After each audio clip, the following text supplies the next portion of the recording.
Sense and Sensibility by Jane Austen. Chapter 1. The Dashwood Family. For very many years, there had been Dashwoods living in Sussex, in the south of England. The family owned a large area of land around their country house, Norland Park. Recently, the head of the family, an unmarried man of great age, had invited into his home his nephew, who was expected to inherit the house and land, with his wife and children.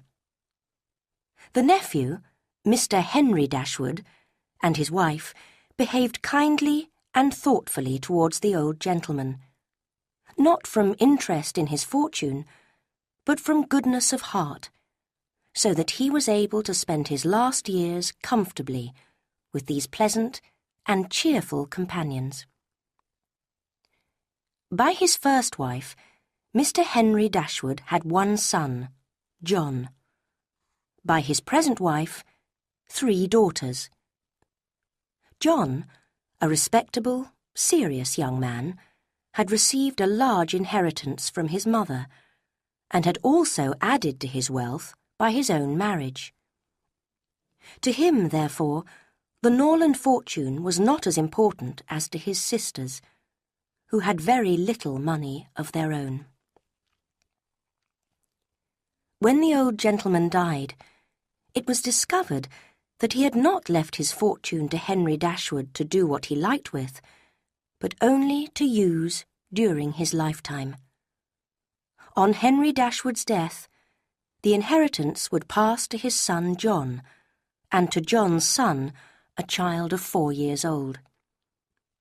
The old man had become fond of the small boy on his occasional visits to Norland, and so a spoilt child was preferred to Henry Dashwood's gentle wife and daughters, in spite of their years of loving care. No unkindness had been intended, however, and as a sign of his affection for the girls, the old gentleman left them £1,000 each. At first, Mr. Henry Dashwood was bitterly disappointed, as he had wanted the fortune more for his wife and daughters than for himself. But he soon realised that if he was careful with money in the next few years, he could save enough to provide generously for his family. Unfortunately, he did not live to carry out this plan, as he survived his uncle by only 1 year, and £10,000 was all that remained for his widow and daughters. Just before his death, he sent for his son, and begged him to take care of his stepmother and sisters. Mr. John Dashwood had not the strong feelings of the rest of the family, but such a request at such a time naturally had an effect on him, so he promised to do everything he could to make his father's family comfortable. He was not a bad young man, but rather cold-hearted and rather selfish, although he was, in general, well respected. If he had married a pleasanter woman, he would probably have been even more respected, and perhaps have become pleasanter himself, but his wife was colder and more selfish than he was. As soon as his father was dead and buried, Mrs. John Dashwood arrived unexpectedly at Norland with her child and her servants. She wished to make it clear that, as the house belonged to her husband from the moment of his father's death, she did not need any invitation from her mother-in-law. To a widow in Mrs. Dashwood's situation, this appeared unforgivable. In fact, Mrs. Dashwood, a sensitive and generous woman, felt so strongly about her daughter-in-law's unpleasant behaviour that she would have left the house immediately if her eldest daughter had not begged her to reconsider. Eleanor, this eldest daughter, whose advice was so useful, had a great deal of intelligence and common sense, and although only 19, frequently acted as her mother's adviser. To the advantage of the whole family, she was often able to persuade Mrs. Dashwood to hold back the violent enthusiasms which were likely to lead them all into difficulties. Eleanor had an excellent heart, full of affection, and although her feelings were strong, she knew how to control them. This was something which her mother had not yet learnt to do, and which Marianne, one of her sisters, had decided never to learn. Marianne was, like Eleanor, generous, clever, and sensitive, but unlike Eleanor, she was eager in everything. Her feelings were always strongly felt and expressed. In this, she was very similar to her mother. Eleanor saw with concern how little her sister could control her feelings, but her mother loved Marianne for her sensibility. Now, after Mr. Henry Dashwood's death, Mrs. Dashwood and Marianne encouraged each other in the violence of their unhappiness, becoming more and more miserable as they remembered the past and thought bitterly of the future. Eleanor, too, suffered deeply, but she could still make an effort to discuss business with her brother, be polite to her sister-in-law, and try to persuade her mother to be calmer. The youngest sister, Margaret, was a pleasant girl of 13, but as she already had some of Marianne's sensibility and not much of her intelligence, she seemed likely to grow up without her sister's advantages. Mrs. John Dashwood now made sure that everyone knew she was mistress of Norland, and that her mother-in-law and sisters-in-law were there as visitors. Her husband, however, reminded her of the promise he had given to his dying father, that he would take care of his stepmother and sisters. "I had thought, my dear," he added, "of giving the girls £1,000 each. It would certainly be a generous present for them." Mrs. John Dashwood did not at all approve of this. It would mean taking £3,000 from the fortune of their dear little boy. She begged her husband to think again. How could he rob his child, and his only child too, of so much money? And how could the Miss Dashwoods, who were related to him only by half-blood, which she considered no relation at all, possibly expect him to be so generous? "It was my father's last request to me," replied her husband. "I must keep my promise to him. I must do something for them when they leave Norland for a new home." "Well, then, do something for them. But you need not give them £3,000. Consider that when you have given the money, it will never come back. Your sisters will marry, and it will be gone from the family for ever." "You are right, my dear," said her husband seriously. "Perhaps I should give them half that. £500 would be a valuable present for them." "Oh, beyond anything. What brother on earth would do half as much for his sisters, even if really his sisters, and as it is, only half-blood? But you have such a generous nature." "I would not wish to do anything mean. It is better on such occasions to do too much rather than too little. Even they themselves cannot expect more." "There is no knowing what they may expect," said the lady. "But the question is what you can afford to do." "Certainly, and I think I can afford to give them £500 each. As it is, without my money, they will each have more than £3,000 on their mother's death, a very comfortable fortune for any young woman." "Indeed it is, and in fact I begin to think they need no extra money at all. They will be able to live very comfortably together on the interest of their £10,000. "That is very true, and therefore I wonder whether, on the whole, it would be more advisable to pay some money regularly to my stepmother during her lifetime, instead of giving money to the girls. £100 a year would make her and the girls, while they live with her, perfectly comfortable." His wife hesitated a little over this plan. That is certainly better than giving £1,500 all at once, but if Mrs. Dashwood should live for longer than 15 years, it would cost us more. She is very fit and healthy, and only just 40, and it is an unpleasant thing to have to pay the money out every year. One feels one's fortune is not one's own. I believe you are right, my love. Whatever I can give them occasionally will be of far greater assistance than a yearly allowance, because they would only live more expensively if they felt sure of receiving a larger income. If I give them a present of £50 now and then, I will, I think, be keeping my promise to my father in the fullest manner. To be sure you will. Indeed, to tell the truth, I am certain your father had no idea of your giving them any money at all.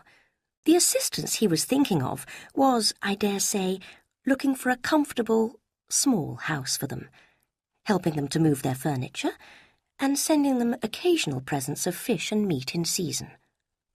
Do consider, Mr. Dashwood, how very cheaply they will live. No carriage, no horses, and only 1 or 2 servants. I cannot imagine how they will spend half their money, and it is foolish to think of giving them more. They will much more be able to give you something. I believe you are perfectly right, said Mr. Dashwood. Now I understand clearly what my father meant, and he decided to offer no more to his father's widow and daughters than such neighbourly assistance as his wife suggested. Meanwhile, his stepmother, impatient to leave Norland, which held so many memories for her, had been looking for a suitable house to move into not too far away.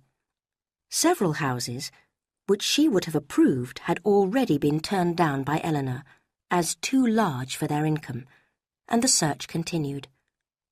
6 months passed, with the 2 families living at Norland.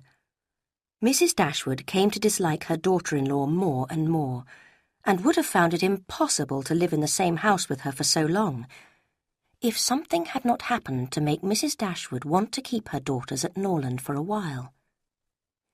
She had noticed a growing attachment between her eldest girl and Mrs. John Dashwood's brother, a gentlemanly and pleasing young man who had come to Norland soon after his sister's arrival, and who had spent the greater part of his time there since then. Edward Ferrars was the elder son of a man who had died very rich, but his future wealth was uncertain, because the whole of his fortune depended on his mother's wishes. Neither of these facts influenced Mrs. Dashwood. It was enough for her that he loved her daughter, and that Eleanor returned his affection. Edward Ferrars was not handsome, nor were his manners especially pleasing at first sight, but when he lost his shyness, his behaviour showed what an open, affectionate heart he had. His mother and sister wanted him to make a fine figure in the world in some way, but Edward was not ambitious. All his wishes were for home comforts and the quietness of private life. Fortunately, he had a younger brother, Robert, who was more promising. Mrs. Dashwood completely approved of Edward, in spite of his quiet manner, which was so unlike the way she felt a young man should behave. As soon as she saw the smallest sign of love in his behaviour to Eleanor, she considered their serious attachment as certain, and looked forward to their marriage in the near future. "In a few months, my dear Marianne," she said, "Eleanor will be married. We shall miss her, but she will be happy." "Oh, Mamma, how shall we manage without her?" "My love, we shall live within a few miles of her and see her every day. You will have a brother, a real, affectionate brother." "But you look serious, Marianne. Do you disapprove of your sister's choice?" "Perhaps I am a little surprised, Mamma. He is very pleasant, but there is something missing. There is no fire in his eyes, and I am afraid, Mamma, he has no real taste. He does not seem very interested in music, and I think he knows little of drawing or painting. And he is so calm when we discuss or read beautiful writing. It breaks my heart to hear him talk so quietly and with so little sensibility about things that matter so much to me. I could not be happy with a man who does not share all my feelings. Eleanor may be happy with him, as she has not my feelings, but, Mamma, the more I know of the world, the more I am certain I shall never see a man I can really love. Remember, my love, you are not 17 yet. It is too early in life to lose hope of happiness. Why should you be less fortunate than your mother? Eleanor herself felt that Edward stood very high in her opinion. She believed that he also felt warmly towards her, but she was not sure enough of this to be comfortable with her sister's and mother's dreams of marriage for her. Edward sometimes appeared strangely depressed when he was with her, which worried her a little. She knew that his mother was making life difficult for him, and would perhaps disapprove of his marrying a woman with no great fortune. But sometimes she feared that he thought of her as no more than a friend. Marianne and her mother had no such doubts, believing strongly that any intelligent young man must love Eleanor, and that love itself would solve all problems. Marianne, indeed, was quite horrified when her sister cautiously described her feelings for Edward as liking and respect, rather than love. Like him? Respect him? She cried. Oh, cold-hearted Eleanor! Why should you be ashamed of expressing love?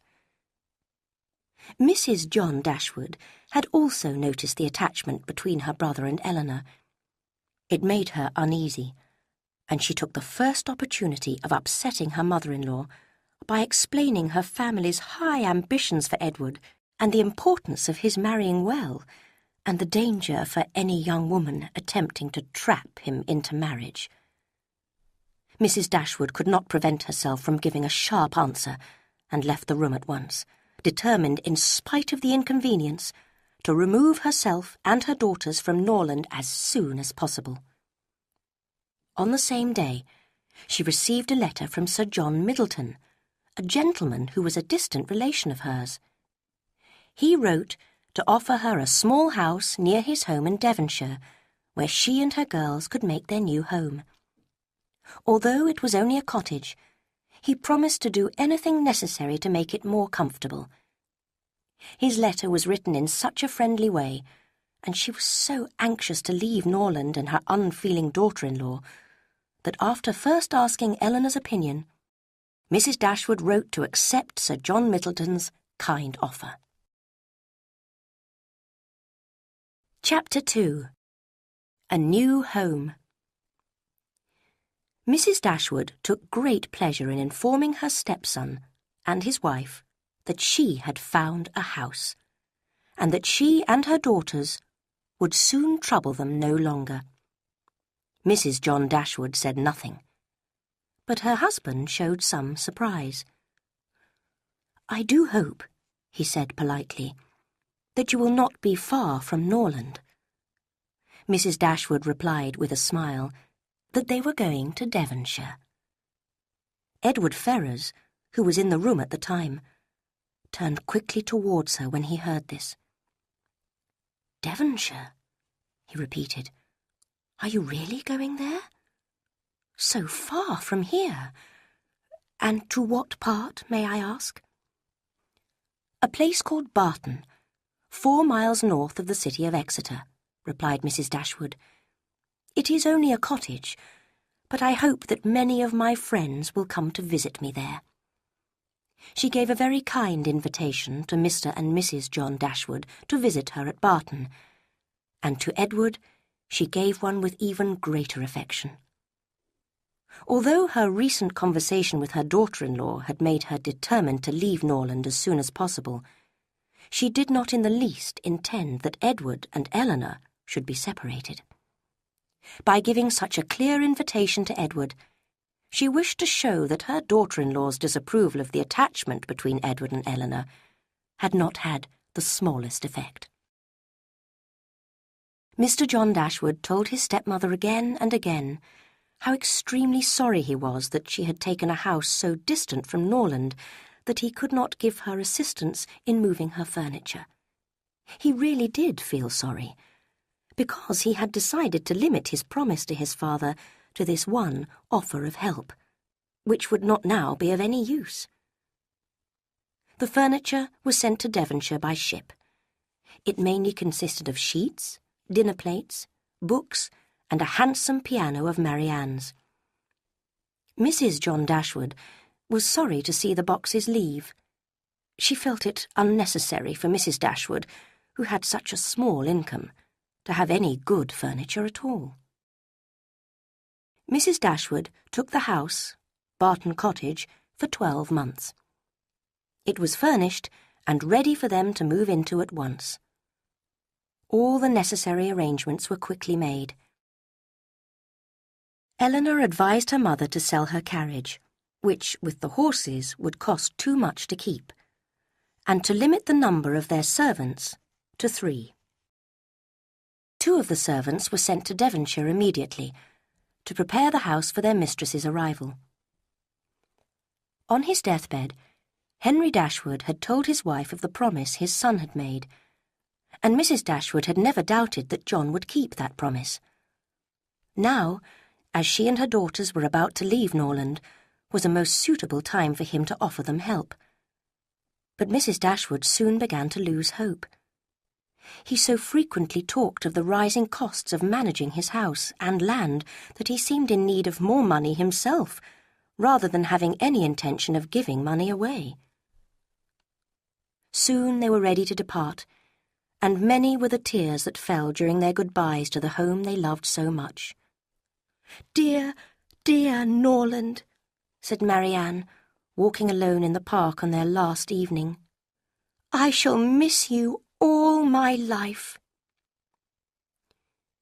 During the first part of their journey to Devonshire, they were too miserable to notice anything. But when they entered Barton Valley, they became more cheerful and began to show interest in the countryside that would soon be part of their everyday life. It was a pleasant green valley, with thick woods and open fields. After driving for more than a mile, they reached their house.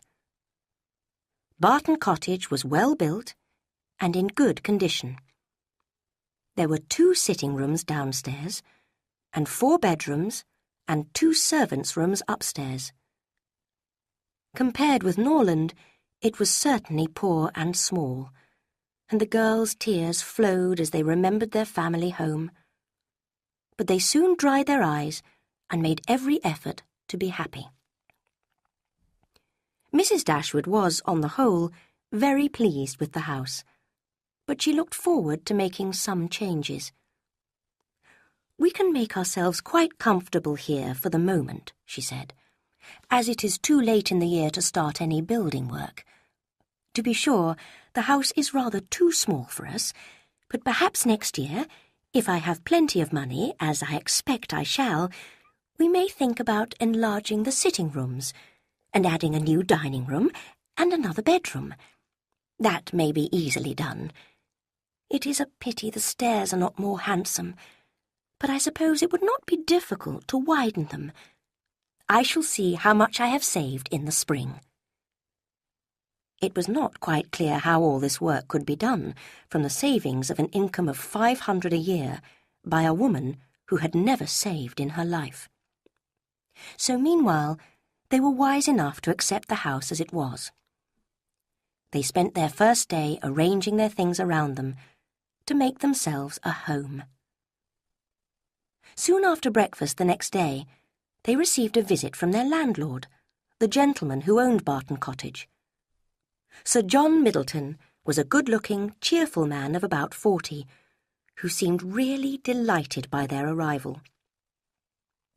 He welcomed them to Barton, offering them anything from his own house and garden, Barton Park, that was lacking at the cottage. He showed a warm interest in their comfort, and hoped that they would meet his own family socially as often as possible. His kindness was not limited to words, because soon after he had left them, a large basket full of fruit and vegetables arrived from the park, followed by another of meat and fish. His wife, Lady Middleton, came to visit them the next day. The Dashwoods were, of course, very anxious to see a person on whom so much of their comfort at Barton must depend. Although at first they admired the elegance of her appearance and her manners, they soon realised that she did not have her husband's warmth or anything of interest to say. However, there was no lack of conversation, as Lady Middleton had wisely brought her eldest child with her, a fine little boy of about 6. As a result, there was always something to talk about. The ladies had to ask his name and age, admire his beauty, and ask him questions which his mother answered for him. A child should be taken on every social call in order to assist conversation. In the present situation, it took at least 10 minutes to determine whether the boy was most like his father or mother, and why. Everybody thought differently, and everybody was astonished at the opinions of the others. The Dashwoods would soon be given the chance to discuss the rest of the children, as Sir John had made them promise to have dinner at the park the next day. Barton Park was about half a mile from the cottage. It was a large, handsome house, where the Middletons lived in great comfort. Neither of them had taste or any interest in books or music. Sir John was a sportsman, Lady Middleton a mother. He could only go shooting for half the year, while his wife was able to spoil her children all year round. He was so hospitable that they almost always had relations or friends staying in the house. But Lady Middleton's main interest lay in the elegance of her table and her domestic arrangements, of which she was extremely proud. Sir John's enjoyment of society was much more real than his wife's. He took delight in collecting about him more young people than his house would hold, and the noisier they were, the better he liked it. Barton Park was famous for its summer parties and excursions, and its winter dances. Sir John was delighted with Mrs. Dashwood and her young, pretty daughters. When they arrived at the park that evening, he was at the door to welcome them, and repeated several times his concern that he had been unable to get any fashionable young men to meet them. There was, he said, only one gentleman there, a particular friend who was staying at the house, but who was neither very young nor very sociable. He apologised for the smallness of the party and promised that it would never happen again. Luckily, Lady Middleton's mother had just arrived, and as she was a cheerful, pleasant woman, he hoped the young ladies would not find the evening too dull. Mrs. Jennings, his mother-in-law, was a cheerful, fat, rather vulgar old lady, who laughed and talked a great deal. During dinner, she said many amusing things about lovers and husbands, and hoped the Miss Dashwoods had not left their hearts behind them in Sussex. Colonel Brandon, Sir John's particular friend, seemed as different from his friend as Mrs. Jennings was from her daughter. He was silent and serious. His appearance, however, was not unpleasing, in spite of his being, in Marianne's and Margaret's opinion, an absolute old bachelor, because he was on the wrong side of 35. After dinner, Marianne was invited to sing and play the piano. Sir John was loud in his admiration at the end of every song, and as loud in his conversation with others while every song lasted. Lady Middleton frowned at him for talking, but then requested a song which Marianne had just finished. Only Colonel Brandon listened attentively, without any false show of delight. Marianne felt a respect for him that the others, with their lack of taste, did not deserve. He clearly took pleasure in music, although perhaps not with her own depth of feeling.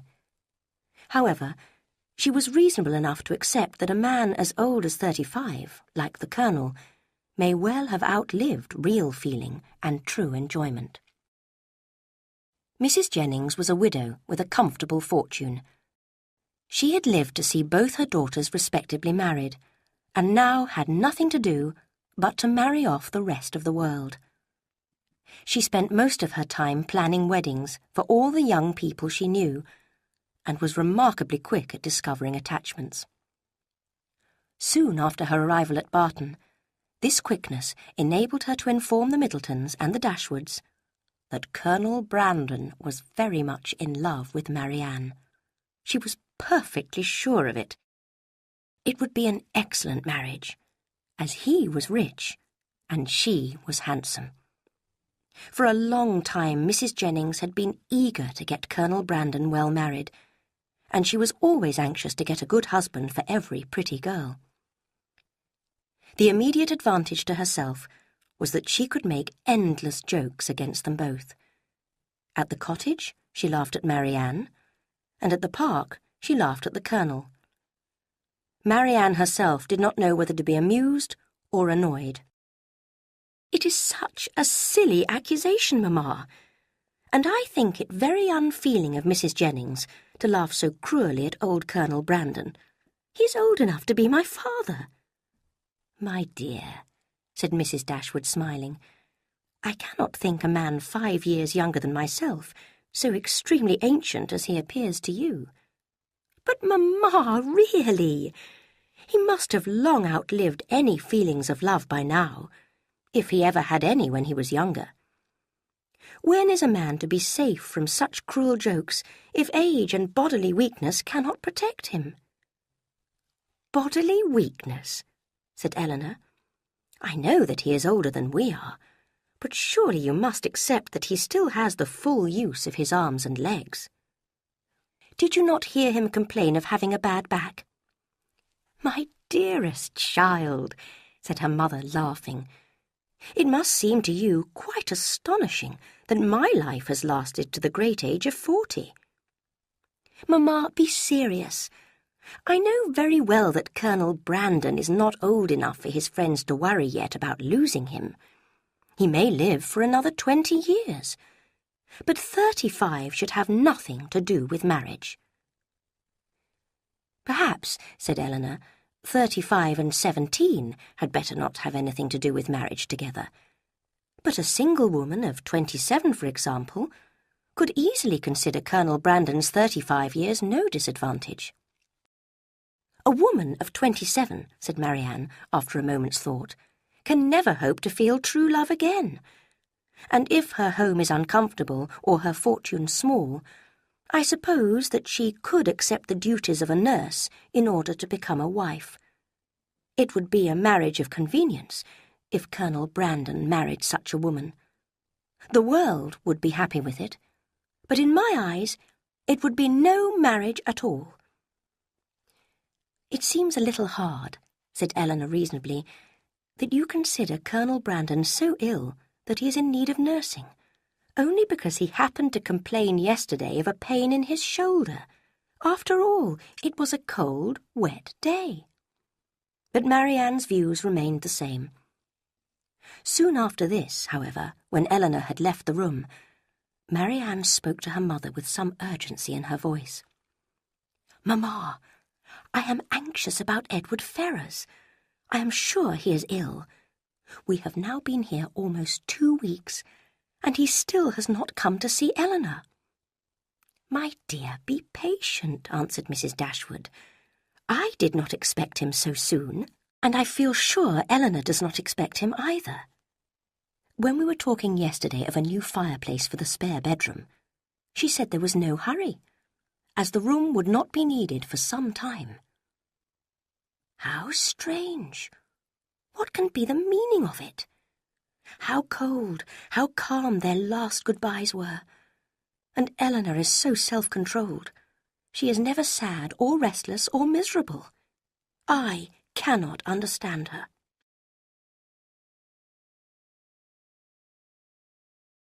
Chapter 3. A Handsome Stranger. The Miss Dashwoods now began to feel really at home at Barton. They went walking and practised their drawing and music with far greater enjoyment than at any time since the death of their father. They did not have many visitors, except for those from Barton Park, as there were few other houses within walking distance. There was, in fact, a large, comfortable-looking house about a mile from the cottage, in the village of Allenham, but they heard that its owner, an old lady of good character called Mrs. Smith, was unfortunately not well enough to mix in society.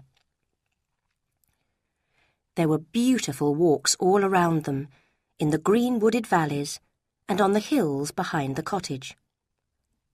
One morning, Marianne and Margaret, taking no notice of their mother's and Eleanor's warnings of rain, decided to walk on one of these hills.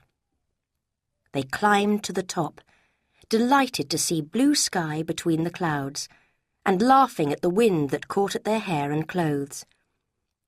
"Nothing in the world could be better than this," called Marianne. "What a pity Mamma and Eleanor did not come with us." But in a few minutes the blue sky disappeared, the dark clouds gathered, and driving rain began to beat down on their faces. Surprised and disappointed, they were forced to turn back.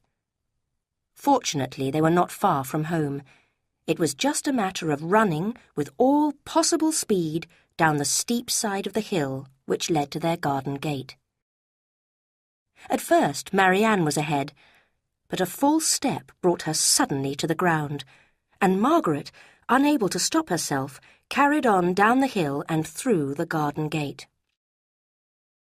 A gentleman, who was out shooting, was walking up the hill when Marianne's accident happened. He put down his gun and ran to help her. She had hurt her ankle and could not stand. The gentleman offered his assistance, and in spite of Marianne's protests, took her up in his arms and carried her down the hill. He took her straight into the house and placed her carefully on a sofa in the sitting room. Eleanor and her mother rose in astonishment as the stranger entered, carrying Marianne. While they both looked at him, secretly admiring his unusually handsome appearance, he apologized most politely for his rude entrance. Even if he had been old, ugly, and vulgar, Mrs. Dashwood would have been extremely grateful to him for taking care of her child. But the influence of his looks and elegance touched her deepest feelings. She thanked him again and again, and asked the name of the person to whom she owed so much. He replied that his name was Willoughby. His present home was at Allenham, and he sincerely hoped that she would allow him to call tomorrow to inquire after Miss Dashwood. Permission was immediately given, and he then departed, to make himself still more interesting in the middle of a heavy shower of rain. There was general admiration of his manly beauty. Marianne had seen less of his person than the others, because of her natural confusion when he lifted her in his arms, but his appearance and behaviour seemed all that was perfect to her.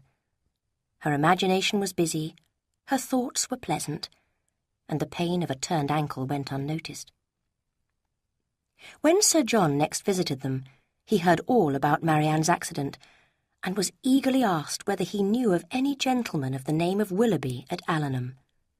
"Willoughby!" cried Sir John. "Of course I do. He comes here every year. I shall invite him to dinner on Thursday."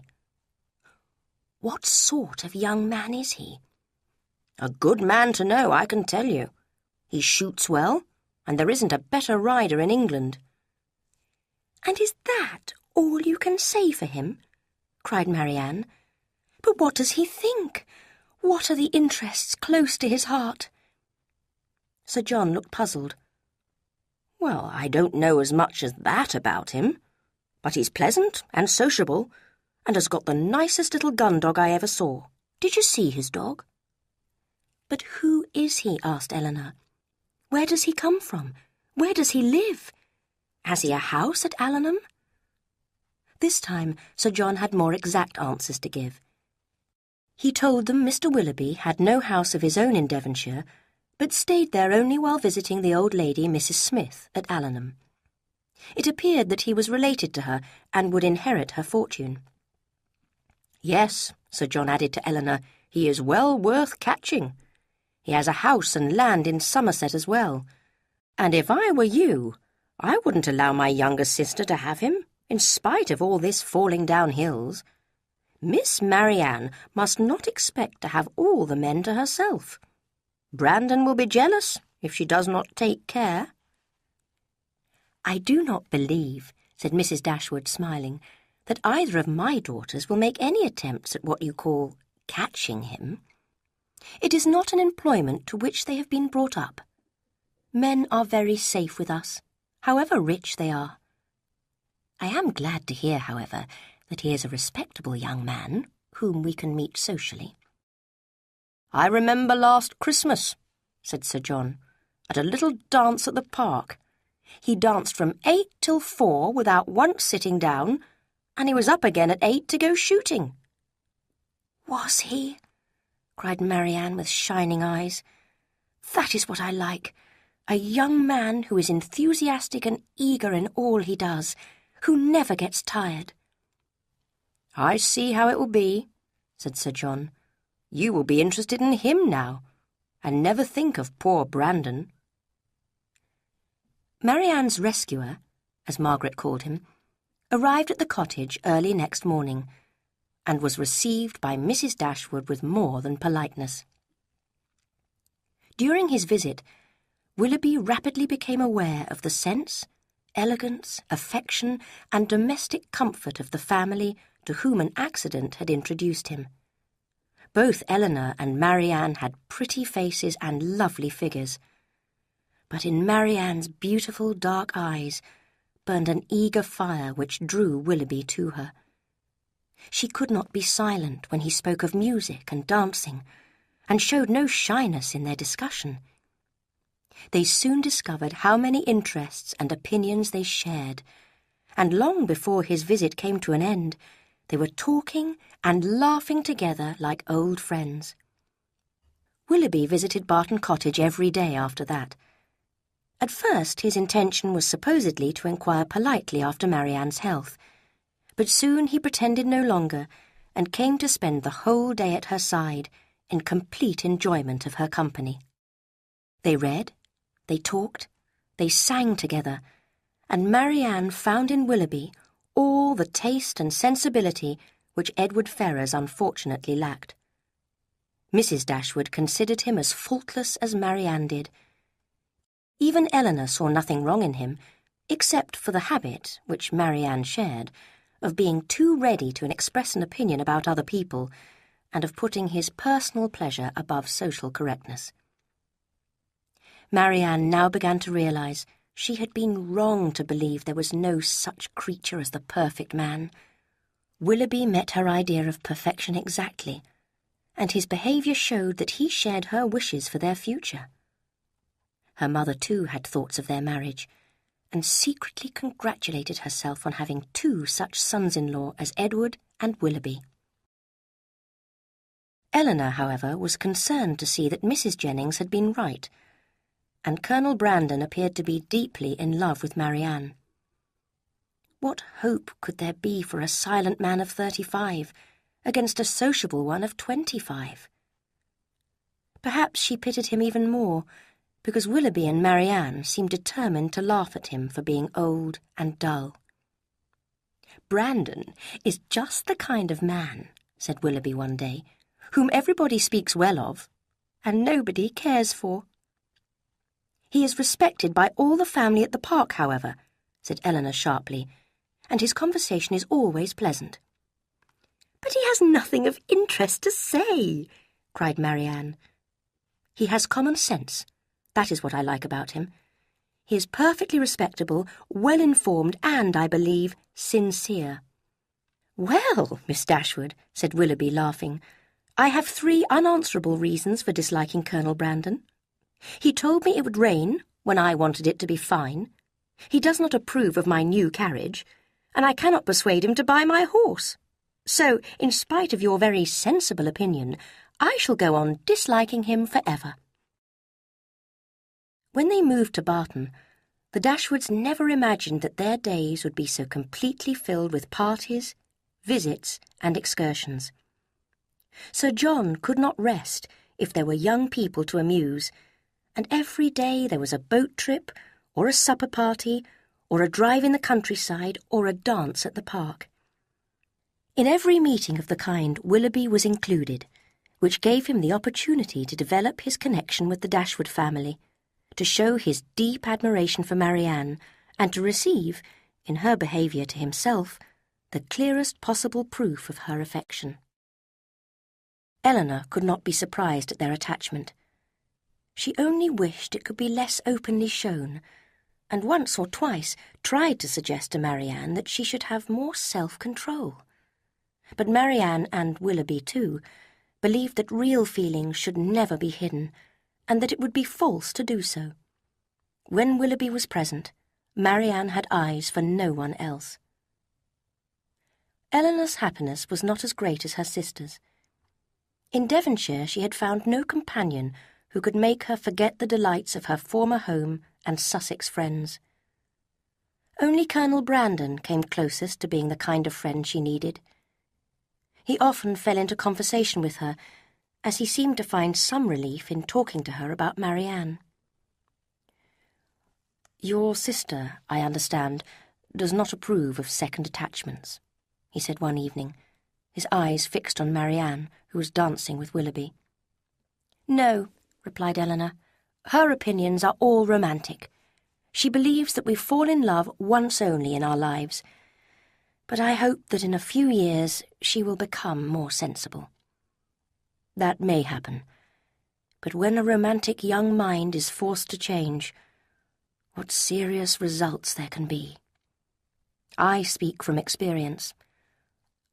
I knew a young lady once who—" Here he stopped suddenly, and appeared to think he had said too much. Eleanor felt almost sure that his was a story of disappointed love, and her pity for him grew. The next morning, Eleanor heard a piece of news that astonished her.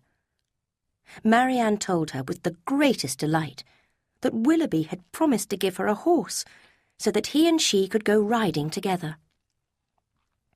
She had not given a moment's thought to the cost of keeping the animal, or to what society might think of her receiving such an expensive present from a young man who was not a relation.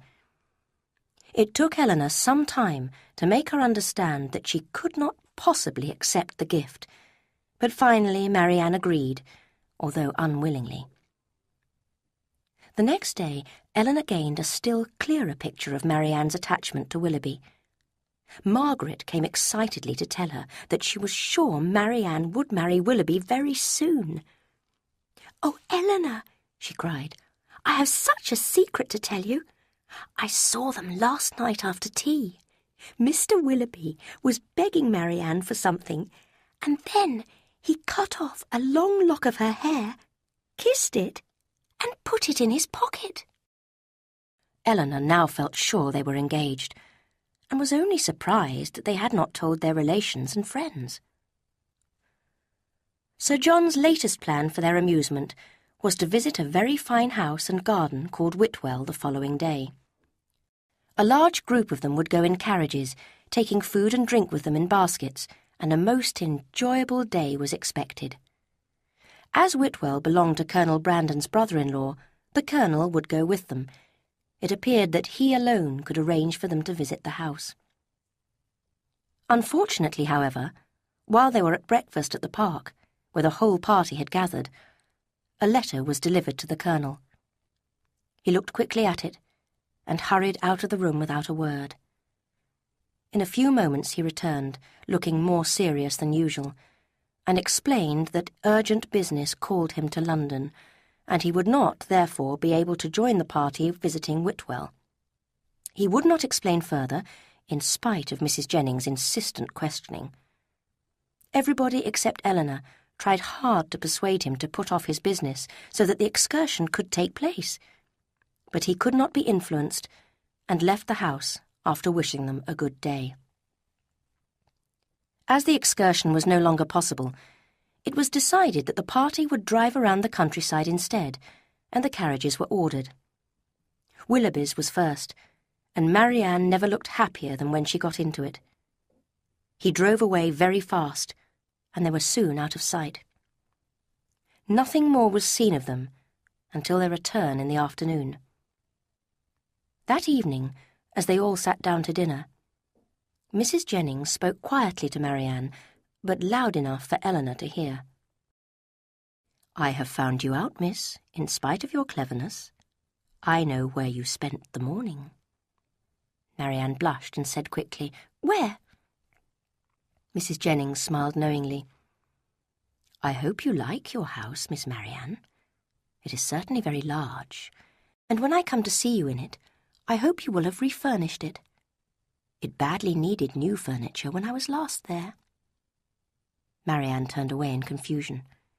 Mrs. Jennings laughed loudly and explained that she had discovered from the servants that Marianne and Willoughby had gone to Allenham and spent a considerable time going all over Mrs. Smith's house. Eleanor found this difficult to believe. Marianne had never been introduced to Mrs. Smith, and it would have been very bad manners for her to enter the house while Mrs. Smith was in it. However, when she asked her sister, she found that the story was true, and Marianne was quite angry with her for doubting it. "Why should I not visit the house?" cried Marianne. "I never spent a pleasanter morning in my life." "I am afraid," replied Eleanor quietly but firmly, "that whatever is pleasant is not always correct." After some minutes of serious thought, Marianne said, "Perhaps, Eleanor, you may be right. I should not have gone. But the rooms are lovely. There is a beautiful little sitting room which would be delightful with modern furniture." She would have described every room in the house if Eleanor had let her. Eleanor had no time to wonder why Colonel Brandon had been so suddenly called away. All her thoughts now centred on Marianne and Willoughby's extraordinary silence about their engagement. There seemed no reason why they should not openly tell her mother and herself, even if they did not plan to marry very soon. Willoughby was not rich. Indeed, he often complained he was poor, so he might have to wait for his inheritance before marrying. But this secrecy was so opposed to their general ideas of openness and honesty that Eleanor began to doubt whether they were really engaged. Nothing could express more affection for them all than Willoughby's behaviour. He seemed to consider the cottage his home, and when Mrs. Dashwood mentioned the future building work she was planning, he appeared almost horrified and begged her not to change even one stone. "No, Mrs. Dashwood," he cried, "do not spoil this house. It is perfect as it is. Remember what happiness I have known here. Promise me you will change nothing, nothing at all." To please him, Mrs. Dashwood dutifully promised. "I am glad of your promise. Now I would ask you one more thing. Tell me that not only your home will remain the same, but that I shall always find you and your family unchanged, and that you will always consider me with the kindness which has made you all so dear to me." The promise was given, and Willoughby's behaviour that evening was a proof of his happiness in their society. Chapter 4. Departures and Arrivals. The next morning, Mrs. Dashwood, with 2 of her daughters, went to visit Lady Middleton. Marianne wished to remain at home, and her mother, thinking that no doubt Willoughby had promised to call on her while she was alone, was quite happy to agree. When they returned from the park, they found, as expected, Willoughby's carriage waiting outside the cottage. But what they did not expect, as they entered the house, was to see Marianne rush out of the sitting-room, sobbing uncontrollably, and run upstairs. Surprised and worried, they went into the room, where they found only Willoughby. His face showed signs of the same strong feelings that had moved Marianne. "Is Marianne ill?" cried Mrs. Dashwood. "I hope not," he replied, trying to look cheerful. "Indeed, it is I who may expect to be ill, as I am now suffering under a very heavy disappointment. I am unable to visit you any longer. My cousin, Mrs. Smith, has this morning decided to send me to London on business. As a poor, dependent relation, I must do what she asks. I have already left Allenham, and now I have come to say good-bye to you." "This is very unfortunate. But Mrs. Smith's business will not keep you from us for very long, I hope." He reddened as he replied, "You are very kind, but I have no hope of returning to Devonshire immediately. My visits to Mrs. Smith are never repeated within the year." "And is Mrs. Smith your only friend? Is Allenham the only house where you are welcome? My dear Willoughby, surely you do not need to wait for an invitation to Barton Cottage." His colour deepened, and with his eyes fixed on the ground, he only replied, "You are too good." Mrs. Dashwood looked at Eleanor with surprise, and Eleanor felt just as astonished. After a moment's silence, Willoughby added confusedly, "At present my time is not my own. I cannot hope—" He stopped. Then, smiling weakly, he said, "It is foolish to go on in this manner. I will not punish myself any longer by remaining among friends whose society it is impossible for me now to enjoy." Hurriedly he said good-bye and left the house. His carriage was soon out of sight. Mrs. Dashwood's concern and alarm at his sudden departure were too great for her to express. Eleanor also felt extremely disturbed by Willoughby's changed behaviour. One moment she feared that he had never had any serious intention of marrying Marianne, and the next that some unfortunate argument had taken place between him and her sister. But her strongest feeling was one of pity for Marianne, who must now be in the depths of the most violent sorrow, and her romantic nature would consider it a duty to feed and encourage her misery. Soon Mrs. Dashwood felt able to discuss the situation with her eldest daughter. She was now more cheerful, and had persuaded herself that Willoughby was only leaving Devonshire on the orders of his rich relation, because Mrs. Smith suspected and disapproved of his engagement to Marianne. "His dearest wish," she went on, "will be to return to Barton as soon as he can." Eleanor, listening patiently, agreed that this was quite possible. "But if they are engaged," she said, "although it may be necessary to hide the truth from Mrs. Smith, there is no reason to hide it from us." "My dear child," cried her mother, "it is strange for you to accuse Willoughby and Marianne of hiding their feelings when you have accused them of showing their feelings too openly." "I want no proof of their affection," said Eleanor, "but of their engagement I do. I am perfectly happy with both. Has not his behaviour to Marianne, for at least the last fortnight, shown that he loved her and considered her his future wife? Is it possible, Eleanor, to doubt their engagement? Willoughby must be aware of your sister's love for him. How could he leave her, perhaps for months, without telling her of his affection?" "I confess," said Eleanor, "that everything points towards their engagement, except for one thing, their silence on the subject. And for me, that is the greatest difficulty of all. Oh, Eleanor, I do not understand you. You prefer to believe in bad rather than good.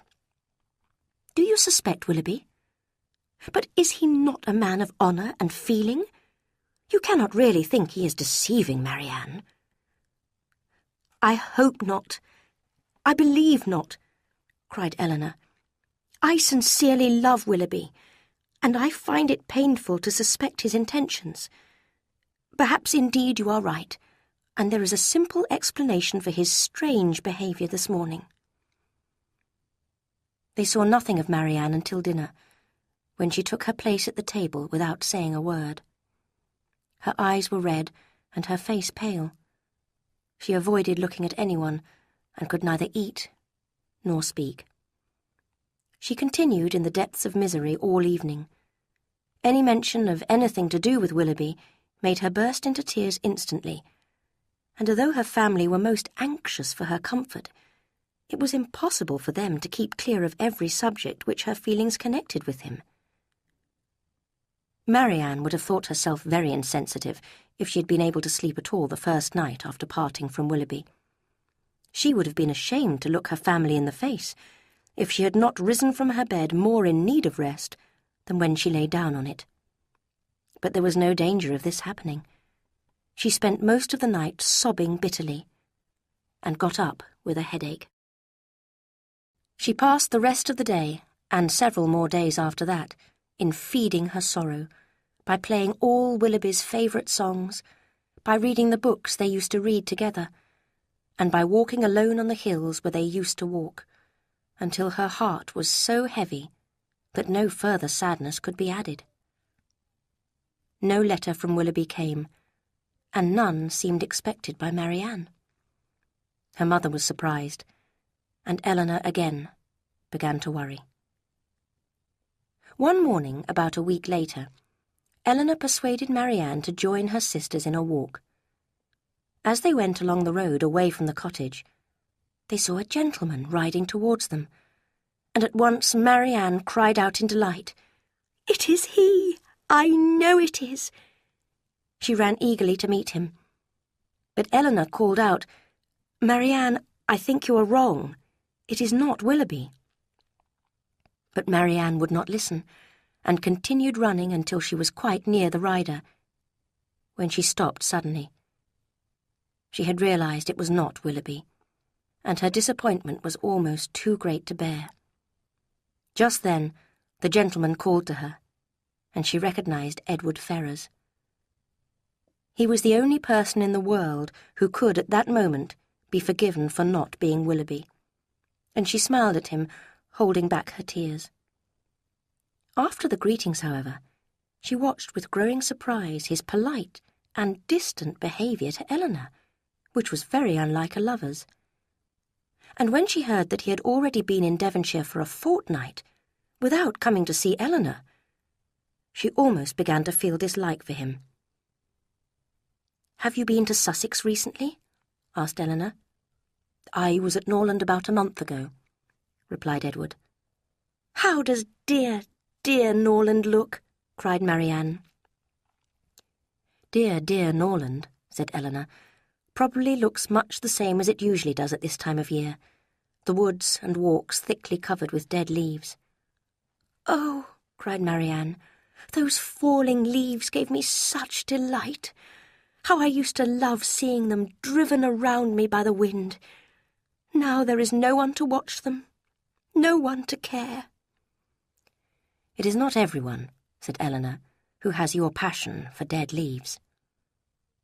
They all returned to the cottage together, where Edward received the kindest possible welcome from Mrs. Dashwood. Under her warm influence, he began to lose his shyness, or coldness, and to become more like himself. But he still did not seem cheerful.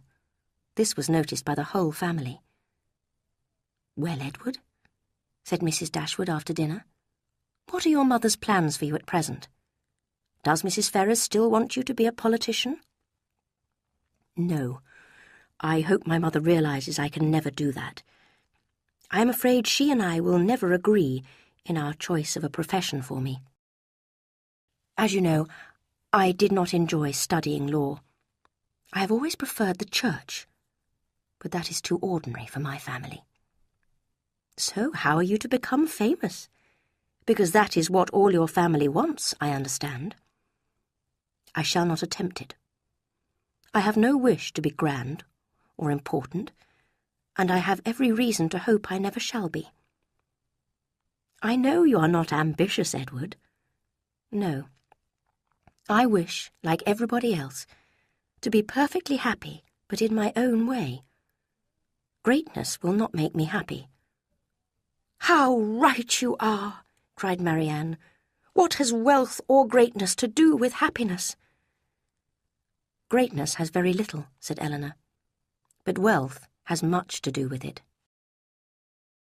"Eleanor," cried Marianne, shocked, "money can only give happiness where there is nothing else to give it. Beyond answering our basic needs, money is of no use to us at all." "Perhaps," said Eleanor, smiling, "we may agree in the end. Your basic needs and my wealth are very much alike, I expect. Come, what is your basic figure?" 2,000 a year, not more than that." Eleanor laughed. 2,000 a year. 1 is my wealth. I guessed what you would say. And yet 2,000 a year is not a large income. A family cannot live on less. The right number of servants, a carriage, and horses for riding cannot be paid for with less than that. Eleanor smiled again to hear her sister describing so accurately her future life with Willoughby. During Edward's visit, Eleanor was careful to behave to him with her usual politeness and interest. But in her heart, she was alarmed by his coldness towards her. It was clear that he was unhappy, and she doubted very much whether he still loved her. She could see, however, that his feelings were confused. Sometimes, for a moment, he looked at her as he used to, and this gave her hope again. The next day, as Marianne was passing some tea to Edward, she noticed a ring on his finger and mentioned it. "I never saw you wear a ring before, Edward," she cried. "Is that your sister's hair in the ring? But surely hers is darker." Edward blushed deeply, and looking quickly at Eleanor said, "Yes, it is Fanny's hair. It looks lighter than it really is." Eleanor had met his eye and knew the truth. She felt sure that the hair was her own, but it must have been taken from her without her knowing. She was not in the mood, however, to disapprove of this action, and changed the subject quickly. The Dashwoods were sorry to hear that Edward had to leave them after only a week. Although he expressed his great pleasure at seeing such old friends, and could give no good reason for his departure, there seemed to be something forcing him to leave. Eleanor blamed his mother for his rather odd behaviour. His lack of cheerfulness could easily be explained by his lack of independence. She wondered when, if ever, his mother would finally drop all her ambitions for him and allow him to make his own choices in life. A more comforting thought was the memory of his pleasant looks and words to her during his visit, and above all, the proof of his affection that he wore round his finger. In spite of the painfulness of Edward's departure, Eleanor was determined to hide her feelings and show a brave face to the world. Doing this did not lessen her sadness, but at least prevented her family from worrying about her. Marianne could not admire such behaviour, so unlike her own. She believed that self-control was easy for calm natures like Eleanor's, and simply impossible for passionate ones like hers. One morning, soon after Edward had left, Sir John and Lady Middleton and Mrs. Jennings came to visit the Dashwoods, bringing with them Mr. and Mrs. Palmer. Charlotte Palmer was Mrs. Jennings' younger daughter, but was completely unlike her sister, Lady Middleton, in every way. She was short and rather fat, and had a very pretty face and smiled or laughed all the time. Her husband was a serious-looking young man who made no effort to please or be pleased. He read the newspaper for most of the visit, only lifting his head from time to time to give a cross, unsmiling answer to his wife's foolish questions.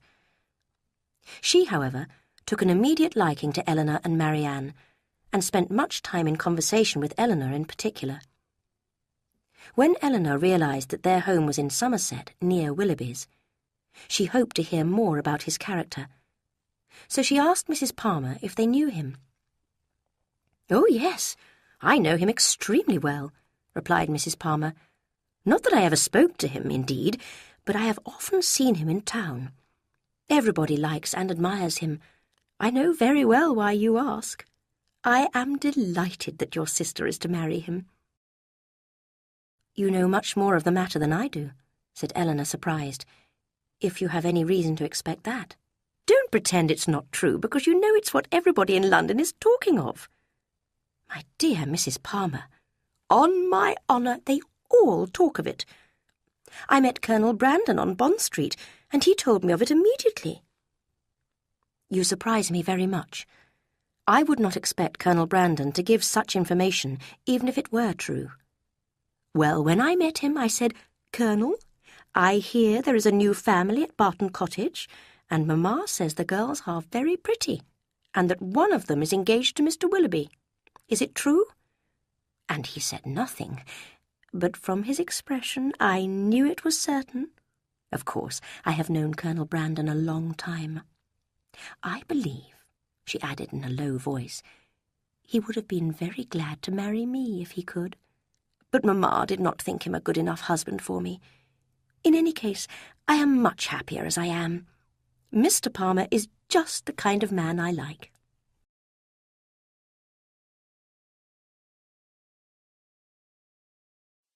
Chapter 5.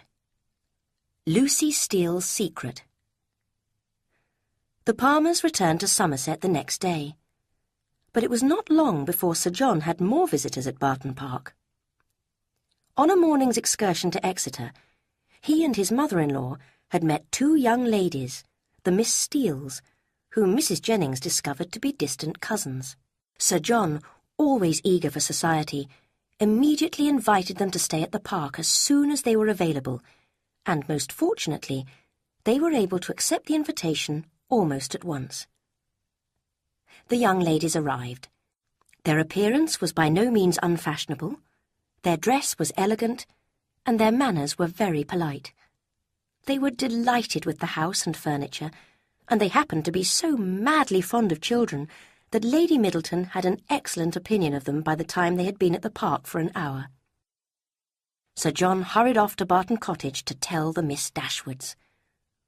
"They are the sweetest girls in the world," he said. Eleanor smiled at this. She knew that, for Sir John, the sweetest girls in the world were in every part of England, with every possible kind of face, figure, and character. Sir John wanted the whole family to walk to the park immediately and look at his guests. Kind, thoughtful man. It was painful to him even to keep a 3rd cousin to himself. But, in spite of his efforts, he could only gain the Dashwoods' promise to visit the park in a day or 2. When the promised visit took place, they found nothing to admire in the appearance of the elder Miss Steele, who was nearly 30, with a very plain face.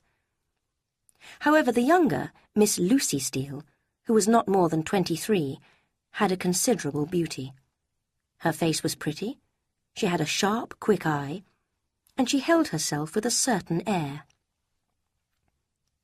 Eleanor soon noticed the pleasing manners and constant attentions with which they were winning Lady Middleton's approval. They were full of praise for the beauty and intelligence of her children, and full of admiration for Lady Middleton herself. Fortunately for those who use these clever tricks, a fond mother can never hear enough praise of her children, and therefore will swallow anything. Lady Middleton watched proudly as her spoilt children pulled the Miss Steeles' hair, stole their sewing scissors, and tore their books. She felt no doubt that the Miss Steeles were enjoying this quite as much as her children. She was only surprised that Eleanor and Marianne should sit so calmly, without taking any part in the enjoyment.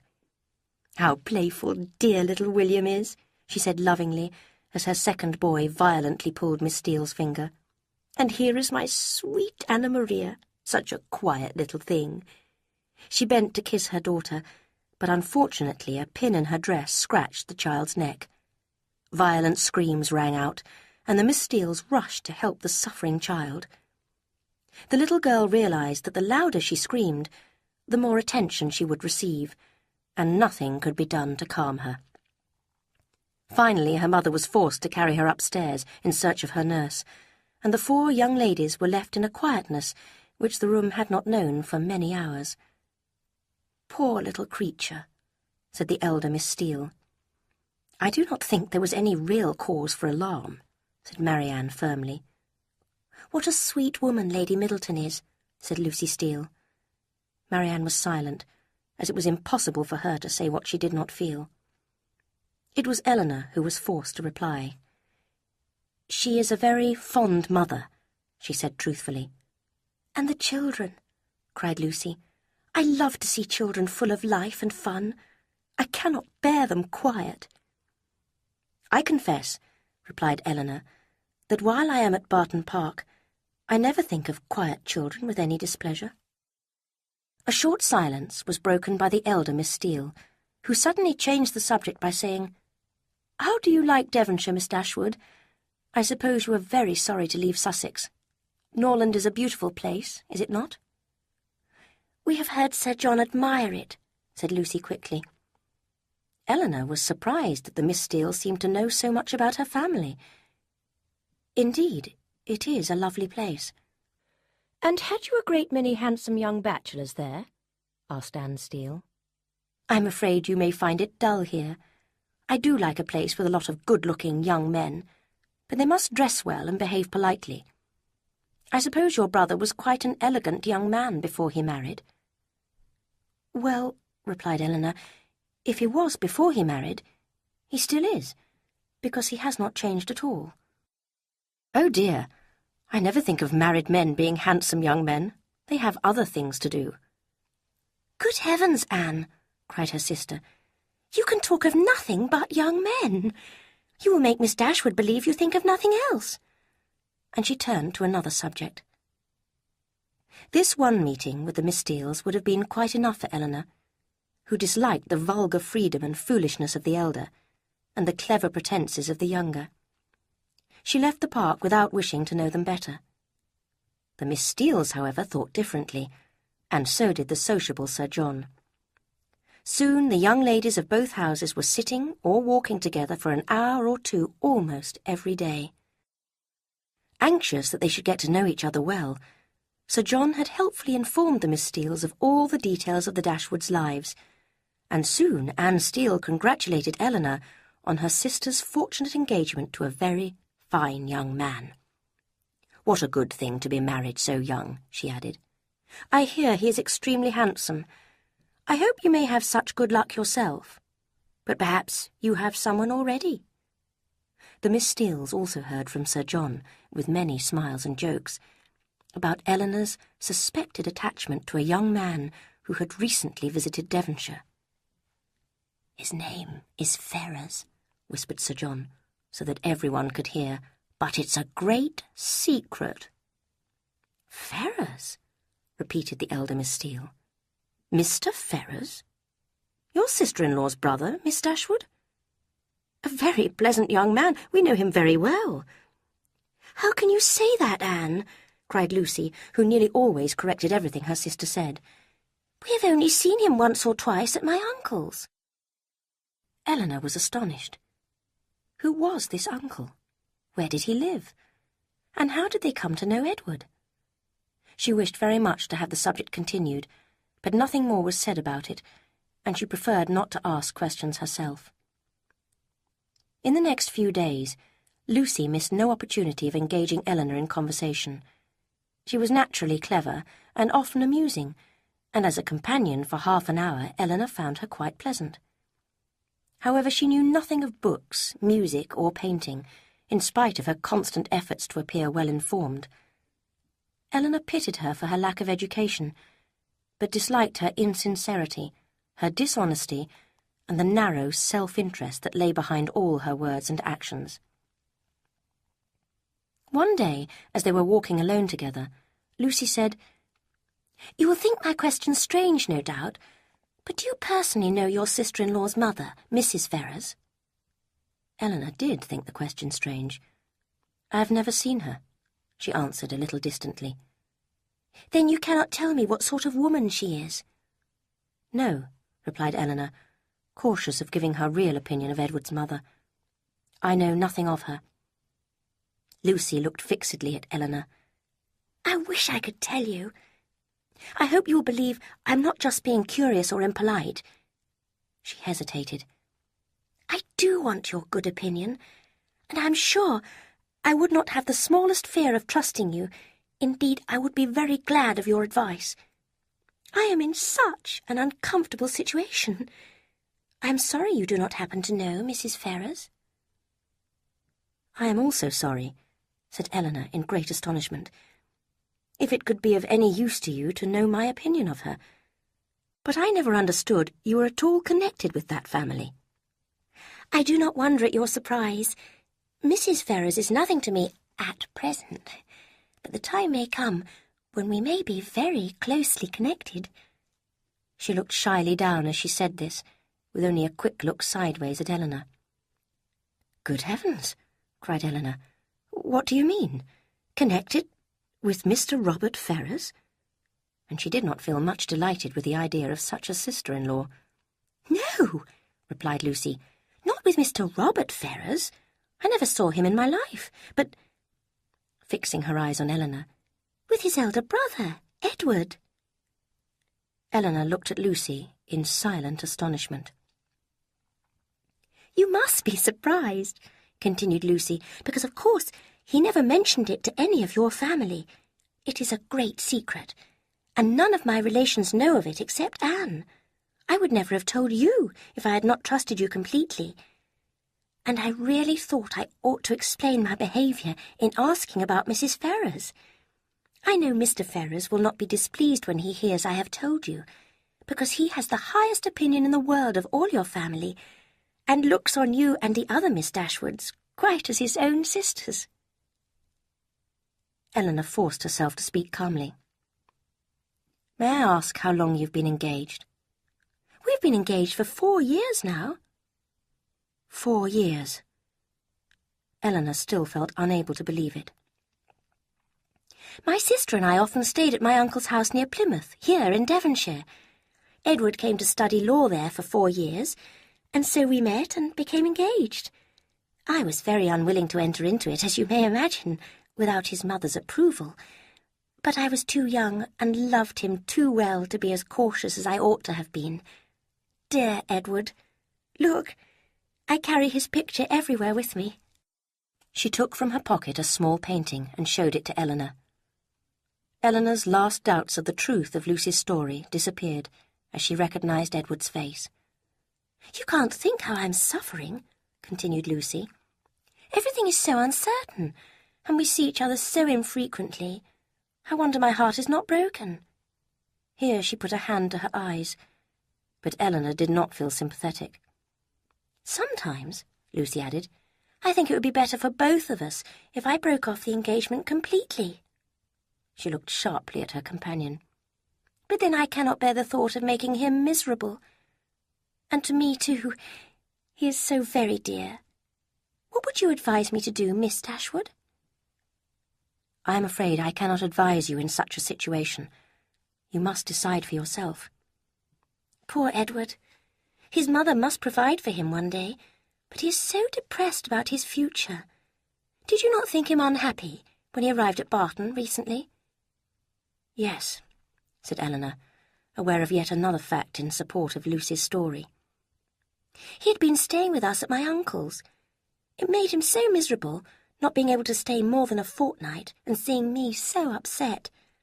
He still feels just the same. I heard from him before I left Exeter." Taking a letter from her pocket, she waved the envelope in Eleanor's direction. Eleanor recognised Edward's writing and finally had to accept that they must be engaged. Her heart sank within her. "Poor Edward does not even have a picture of me," Lucy went on, "although I have his.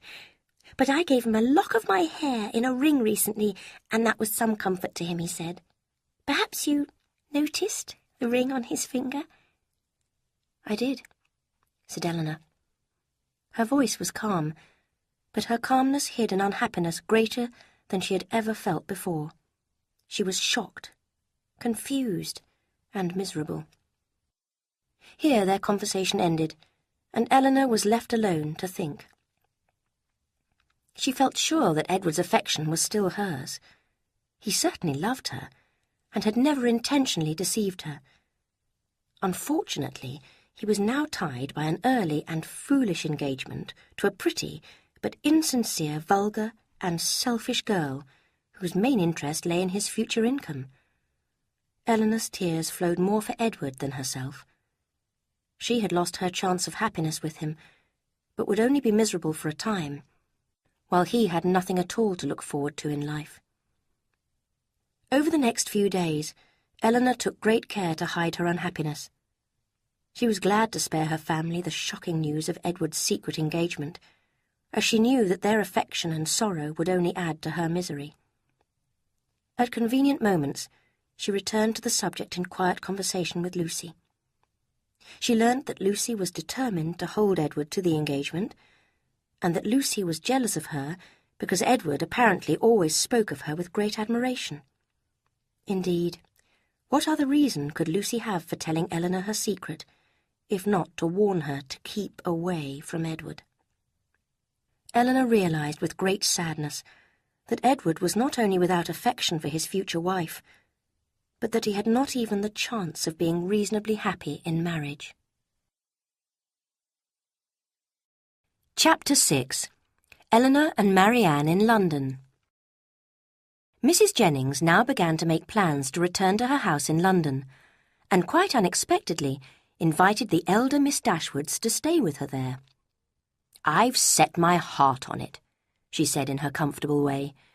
"We shall have a very pleasant time together, I know, and if you do not like to go visiting with me, you can always go with one of my daughters.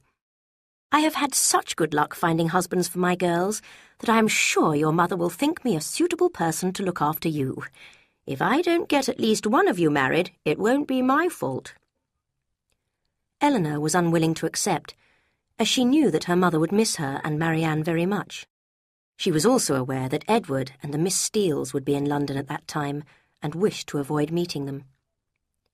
But Marianne's eagerness to see Willoughby, who would most likely be in town by then, gave Mrs. Dashwood an excellent reason for insisting that they should accept Mrs. Jennings' generous invitation, and so it was agreed. During the 3-day journey, Eleanor had plenty of opportunity to compare Marianne's delightful expectations with her own acceptance of a cheerless future. It was clear from Marianne's bright eyes and happy smiles that she depended on finding Willoughby in London, and Eleanor determined to find out more about his character and intentions. On their arrival at Mrs. Jennings' handsome house, the young ladies were given Charlotte's old room, a large and comfortable apartment. Eleanor immediately sat down to write to her mother, and Marianne also sat down with pen and paper. "I am writing home, Marianne," said Eleanor. "Perhaps you should put off writing for a day or two." "I am not writing to Mamma," replied Marianne quickly. Eleanor realized Marianne must be writing to Willoughby, and thought with pleasure that the fact of their corresponding must mean they were engaged. The letters were finished and sent to the post. During the rest of the evening, Marianne appeared very agitated. She ate almost nothing, and seemed to be anxiously listening to the sound of every carriage. Suddenly, after dinner, there was a knock on the front door, and Marianne jumped up, moving eagerly towards the sitting-room door. She could not help crying, "Oh, Eleanor, it is Willoughby!" and seemed almost ready to throw herself into his arms when Colonel Brandon entered. It was too great a shock to bear with calmness, and she immediately left the room. Eleanor greeted the Colonel. She was particularly sorry that a man so in love with her sister should see that Marianne felt nothing but bitter disappointment in meeting him. He was clearly astonished and concerned to see Marianne leave the room in such a way. "Is your sister ill?" he asked anxiously. Eleanor answered unwillingly that she was, and talked of headaches and overtiredness and anything that could reasonably explain her sister's behaviour. Their conversation continued on more impersonal subjects, until Mrs. Jennings entered the room with all her usual noisy cheerfulness. "Oh, Colonel," said she, "I am so glad to see you, and you see, I have brought 2 young ladies with me. Your friend Miss Marianne is here too. You will not be sorry to hear that. I don't know what you and Mr. Willoughby will do about her, between you. But, Colonel, where have you been since we saw you at Barton Park? Come, let's have no secrets among friends." He replied politely, but gave no real answer, and did not stay long. The ladies all agreed to go to bed early. The next morning Marianne looked happy again. Yesterday's disappointment seemed forgotten in the cheerful expectation of what was to happen that day. They spent the morning shopping in a fashionable part of London with Mrs. Palmer. During this time Marianne was restless and inattentive, always looking out at the street, and wildly impatient to be at home again. As soon as they returned, she ran in eagerly. "Has no letter been left for me?" she asked the servant. "No, miss," he replied. Are you quite sure? No card, or letter, or note? How very strange, she said in a low, disappointed voice. Strange indeed, Eleanor thought worriedly. If Willoughby is in town, why does he not come or write? Oh, my dear mother, you must be wrong to permit an engagement between a daughter so young and a man so little known to continue in such a doubtful and mysterious manner. For the rest of the day, Marianne seemed agitated, unable to concentrate on anything. When they met at breakfast the next morning, Mrs. Jennings said, "If this sunny weather goes on much longer, Sir John will not want to leave Barton to come to London. It's a sad thing for a sportsman to lose a day's shooting." "That is true," cried Marianne, suddenly cheerful. "I had not thought of that. This fine weather will keep many sportsmen in the country, but now it is January, it cannot last. I expect we shall have frost soon, and then they will all come to town. Why, it may even freeze tonight." During the next few days, Eleanor was both amused and saddened to see Marianne's newfound interest in the weather. "The wind has changed, has it not, Eleanor? I feel sure it is colder than this morning. I think we shall have a frost tonight." Mrs. Jennings was always very kind to her two young guests. Her domestic arrangements were generous, and her friends were pleasant, if a little dull. Colonel Brandon visited them almost every day. He came to look at Marianne and talk to Eleanor, who saw with concern his continued affection for her sister. About a week after their arrival, they discovered Willoughby's card on the table when they returned from their morning's drive. "Good heavens!" cried Marianne. "He has been here while we were out." From this moment her mind was never quiet. The expectation of seeing him every hour of the day made her unfit for anything. She insisted on being left at home the next morning when the others went out. When a note was delivered the next day, she stepped quickly forward to take it. "For me!" she cried. But it was for Mrs. Jennings, and she was again disappointed. "You are expecting a letter, then?" said Eleanor, unable to keep silent any longer. "Yes! A little... not much." There was a short pause. "You have no confidence in me, Marianne?" "Eleanor, how can you say that? You have confidence in no one." "Me?" replied Eleanor in some confusion. "Indeed, Marianne, I have nothing to tell." "Nor I," answered Marianne firmly. "So our situations are alike. Neither of us has anything to tell, you because you communicate nothing, and I because I hide nothing." And Eleanor, aware that she had promised not to tell Lucy Steele's secret, felt she could not demand greater openness from Marianne than she was herself ready to offer. The next evening was spent at a dance at Lady Middleton's London home. Once Marianne realised Willoughby was not present, she took no interest in any of the guests, and complained that she found dancing too tiring. But worse was yet to come. On their return, Mrs. Jennings told them that Willoughby had been invited, and expressed her surprise that he had not appeared. Marianne looked extremely hurt, and Eleanor decided to write to their mother, asking her to find out the truth from Marianne. Eleanor had only just finished her letter the next morning when Colonel Brandon arrived. Marianne, who hated visitors of any kind except one, left the room before he entered it, and Eleanor found herself alone with him. He sat for a time without saying a word, and then asked her, in an agitated manner, whether he should congratulate her on gaining a brother-in-law. Eleanor was not prepared for such a question, and asked him what he meant. He tried to smile as he continued, "Your sister's engagement to Mr. Willoughby is very generally known." "Her own family do not know it," Eleanor answered. Surprised, he said, "I am so sorry. I fear you may think me impolite. I had not supposed any secrecy was intended, as they openly correspond. Just now, when the servant let me in, I saw an envelope in his hand with Mr. Willoughby's address on it in your sister's writing. I came to inquire, but I am afraid I know the answer. Is it impossible for me to... But I would have no chance of succeeding. tell me, I beg you, that it is all arranged. Then I shall have no choice but to hide my feelings. I am not astonished to hear of their correspondence, replied Eleanor, choosing her words carefully, and I am well aware of the affection they have for each other, although they have not yet informed us of the details of their engagement. He listened silently.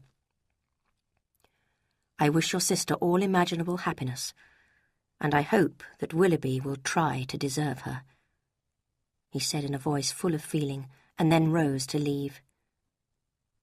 In the next few days, Willoughby neither came nor wrote. Marianne was losing hope, becoming depressed, and careless of her appearance. She took no pleasure in dressing for a party she and Eleanor were to attend with Lady Middleton. When they arrived in the hot, crowded room, she sank into a chair, not even looking at the other guests. Eleanor, however, saw Willoughby standing nearby, in conversation with a very elegant young lady. She turned to Marianne, who noticed him at that moment. Her whole face shone with sudden delight, and she would have run to him at once if her sister had not caught hold of her. "Good heavens!" Marianne cried. "He is there! Oh, why does he not look at me? Why cannot I speak to him?" "I beg you, be calm," said Eleanor. "Try to hide your feelings." But this was impossible for Marianne. She sat there, her anxiety and impatience written clearly on her face. At last, Willoughby turned round and looked at them both. Marianne jumped up and held out her hand affectionately to him. He came closer and spoke to Eleanor rather than her sister, asking in a hurried manner after Mrs. Dashwood. Marianne blushed deeply and cried, "What is the meaning of this, Willoughby? Will you not shake hands with me?" He could not avoid it then, but he held her hand only for a moment. "I did myself the honour of calling on you last week, when you were unfortunately not at home." "But have you not received my letters?" cried Marianne in the wildest anxiety. "There must be some terrible mistake. Tell me, Willoughby, I beg you, what is the matter?" He looked ashamed, but on catching the eye of the young lady with whom he had been talking, his expression seemed to harden. "Yes," he said, "I had the pleasure of receiving information of your arrival in town, which you were so good as to send me," and turned away to join his friend. Marianne, looking horribly white, was unable to stand, and Eleanor helped her to a chair. Soon Willoughby was seen to leave the party, and as Marianne was clearly unwell, Eleanor asked Lady Middleton to take them home. Nothing was said between the sisters, as Marianne was suffering too much to speak. Eleanor now realised that for Willoughby the attachment was over, and she felt extreme distaste for his manner of ending it. Neither sister slept much that night, and it was still dark when Eleanor was woken by the sound of agitated sobbing. She saw Marianne, only half-dressed, writing as fast as a constant flow of tears would permit her. "Marianne, may I ask—" said Eleanor gently. "No, Eleanor. Ask nothing. You will soon know all." This was said with a sort of desperate calmness, which lasted only as long as she spoke. It seemed probable that she was writing for the last time to Willoughby. The letter was given to a servant, to be delivered by hand, and the sisters went down to breakfast. Soon afterwards a letter arrived from Marianne, who went deathly pale and instantly ran out of the room. Mrs. Jennings laughed comfortably. "Is that a love letter from Willoughby? Well, well, I never saw a young woman so passionately in love in my life. I hope he won't keep her waiting much longer." Eager to know what Willoughby had written, Eleanor hurried to their room. Marianne was lying on her bed, sobbing violently. Eleanor took her sister's hand, kissed her affectionately several times, and burst into tears herself. Marianne, although unable to speak, seemed to feel her sister's loving sympathy, and silently gave her Willoughby's letter to read. "My dear Madam, I have just had the honour of receiving your letter, for which I thank you. I am concerned to find there was anything in my behaviour last night that you did not approve of, and I beg your forgiveness. I shall always remember my former visits to your family with the most grateful pleasure, but I hope I have never given anyone reason to think that I felt more for you than I ever expressed. You will accept that I could never have meant more when you understand that my affections have long been engaged, and it will not be many weeks before the lady and I are married. I obey your orders to return your letters and the lock of hair which you so kindly offered me. Your obedient servant, John Willoughby. Eleanor was horrified. She had expected a confession, explanations and reasons, but not expressed in a manner so far from every honourable and gentlemanly feeling. How could Willoughby have written a letter so cruel, so hurtful? It was a relief to her that Marianne had escaped any connection with such a man. She turned to her sister, who now felt able to speak. Poor Eleanor, how unhappy I make you.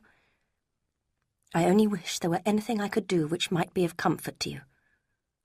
Oh, Eleanor, I am so miserable, said Marianne, before her voice was completely lost in passionate and bitter sobbing. Calm yourself, dear Marianne.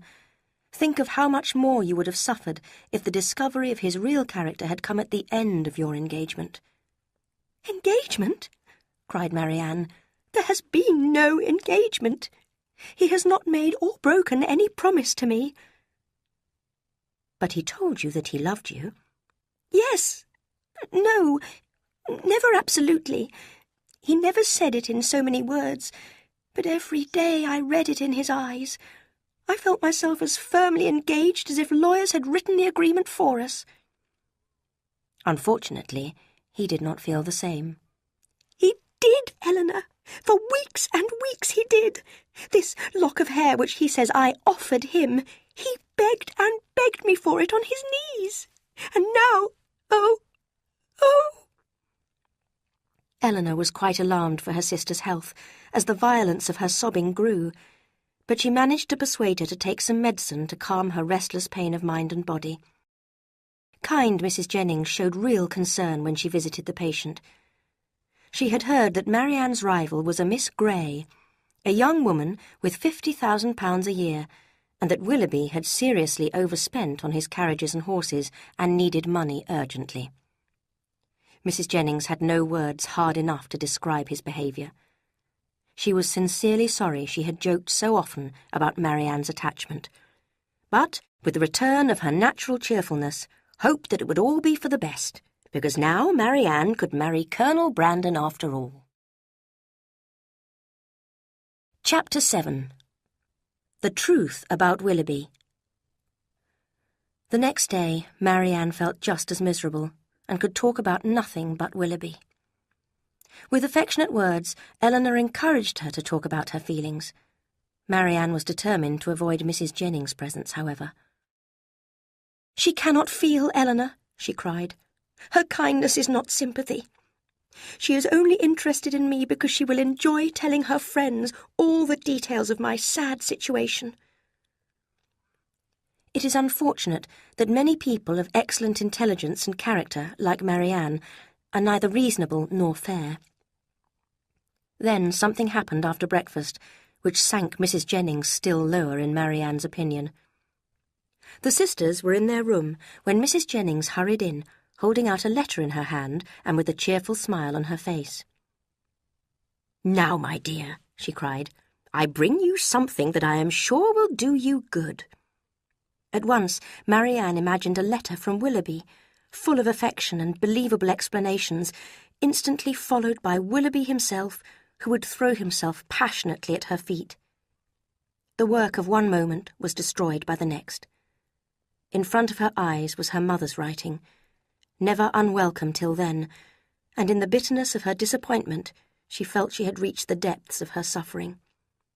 She could not speak, and the tears poured down her face. Mrs. Jennings was not at all aware of what she had done, and with many kind words of sympathy, soon left the Miss Dashwoods to read the letter together. It brought them no comfort, as it expressed Mrs. Dashwood's complete confidence in and affection for Willoughby. Marianne's tears flowed even faster when she thought how shocked and saddened her dear mother would be to hear the news. She was now very eager to return home to Devonshire. Eleanor sat down, with a heavy heart, to write to her mother again, telling her how Willoughby had behaved and asking what they should do. Just then, there was a knock on the front door, and Marianne, looking out of the window, saw Colonel Brandon outside. She hurried away to her room, and Eleanor remained to greet him. He seemed disturbed and unhappy, and asked anxiously after Marianne. "I have come, hoping to find you alone," he said in some confusion, "because my only wish is to give comfort, no, not comfort, to support your sister in this difficult time. My feeling for her, for yourself, for your mother. Will you allow me to prove it by telling you some details of... If I did not consider it useful, I would not bother you." He stopped. "I understand you," said Eleanor. "You have something to say about Mr. Willoughby that will open his character to us. Telling me would be the greatest proof of friendly feeling for Marianne. I beg you, let me hear it immediately." "I must tell you a little about myself first. Perhaps you remember, at Barton Park, when I mentioned a young lady I once knew. She was very like your sister, with an eager mind, a warm heart, and great sensibility. She was a distant cousin of mine, and from our earliest days we played together and loved each other. But at 17 she was married, against her wishes, to my brother. Just before the wedding, she and I planned to run away and get married secretly. But my father discovered the plan and sent me away to join the army. It was an extremely unhappy marriage. My brother did not love or respect her, and spent his time on pleasures most unsuitable for a husband. She was very young, had no friends or family to advise her. I had been sent abroad by then, and my brother's bad example was always with her. I cannot describe the shock I received when I heard, 2 years later, of her divorce. He could not speak for a moment, and when he saw Eleanor's concern and sympathy, took her hand and kissed it gratefully. When I returned to England 3 years later, I began to search for her, but she was no longer with her first seducer, the man for whom she had left her marriage. There was every reason to fear she had left him only to sink deeper into a life of dishonour. After 6 months, however, I did find her, in a debtor's prison. She was so changed, so thin, so ill. She had only a short while to live, so I made sure she was properly looked after, and I was with her in her last moments. He stopped for a moment to control himself, then went on. With a firmer mind and a happier marriage, she could have been everything you will live to see in your sister. She left to my care her little girl Eliza, the child of her first seducer. I sent Eliza to school, and then put her in the care of a very respectable woman living in the country. She is now 17. Imagine my horror when she suddenly disappeared a year ago. For 8 long months I searched and found nothing. You can imagine what I thought and feared, and how I suffered. "Good heavens!" cried Eleanor. "Could Willoughby—" The first news of Eliza came in the letter I received at Barton Park, on the morning of our planned excursion to Whitwell. That was why I left so suddenly.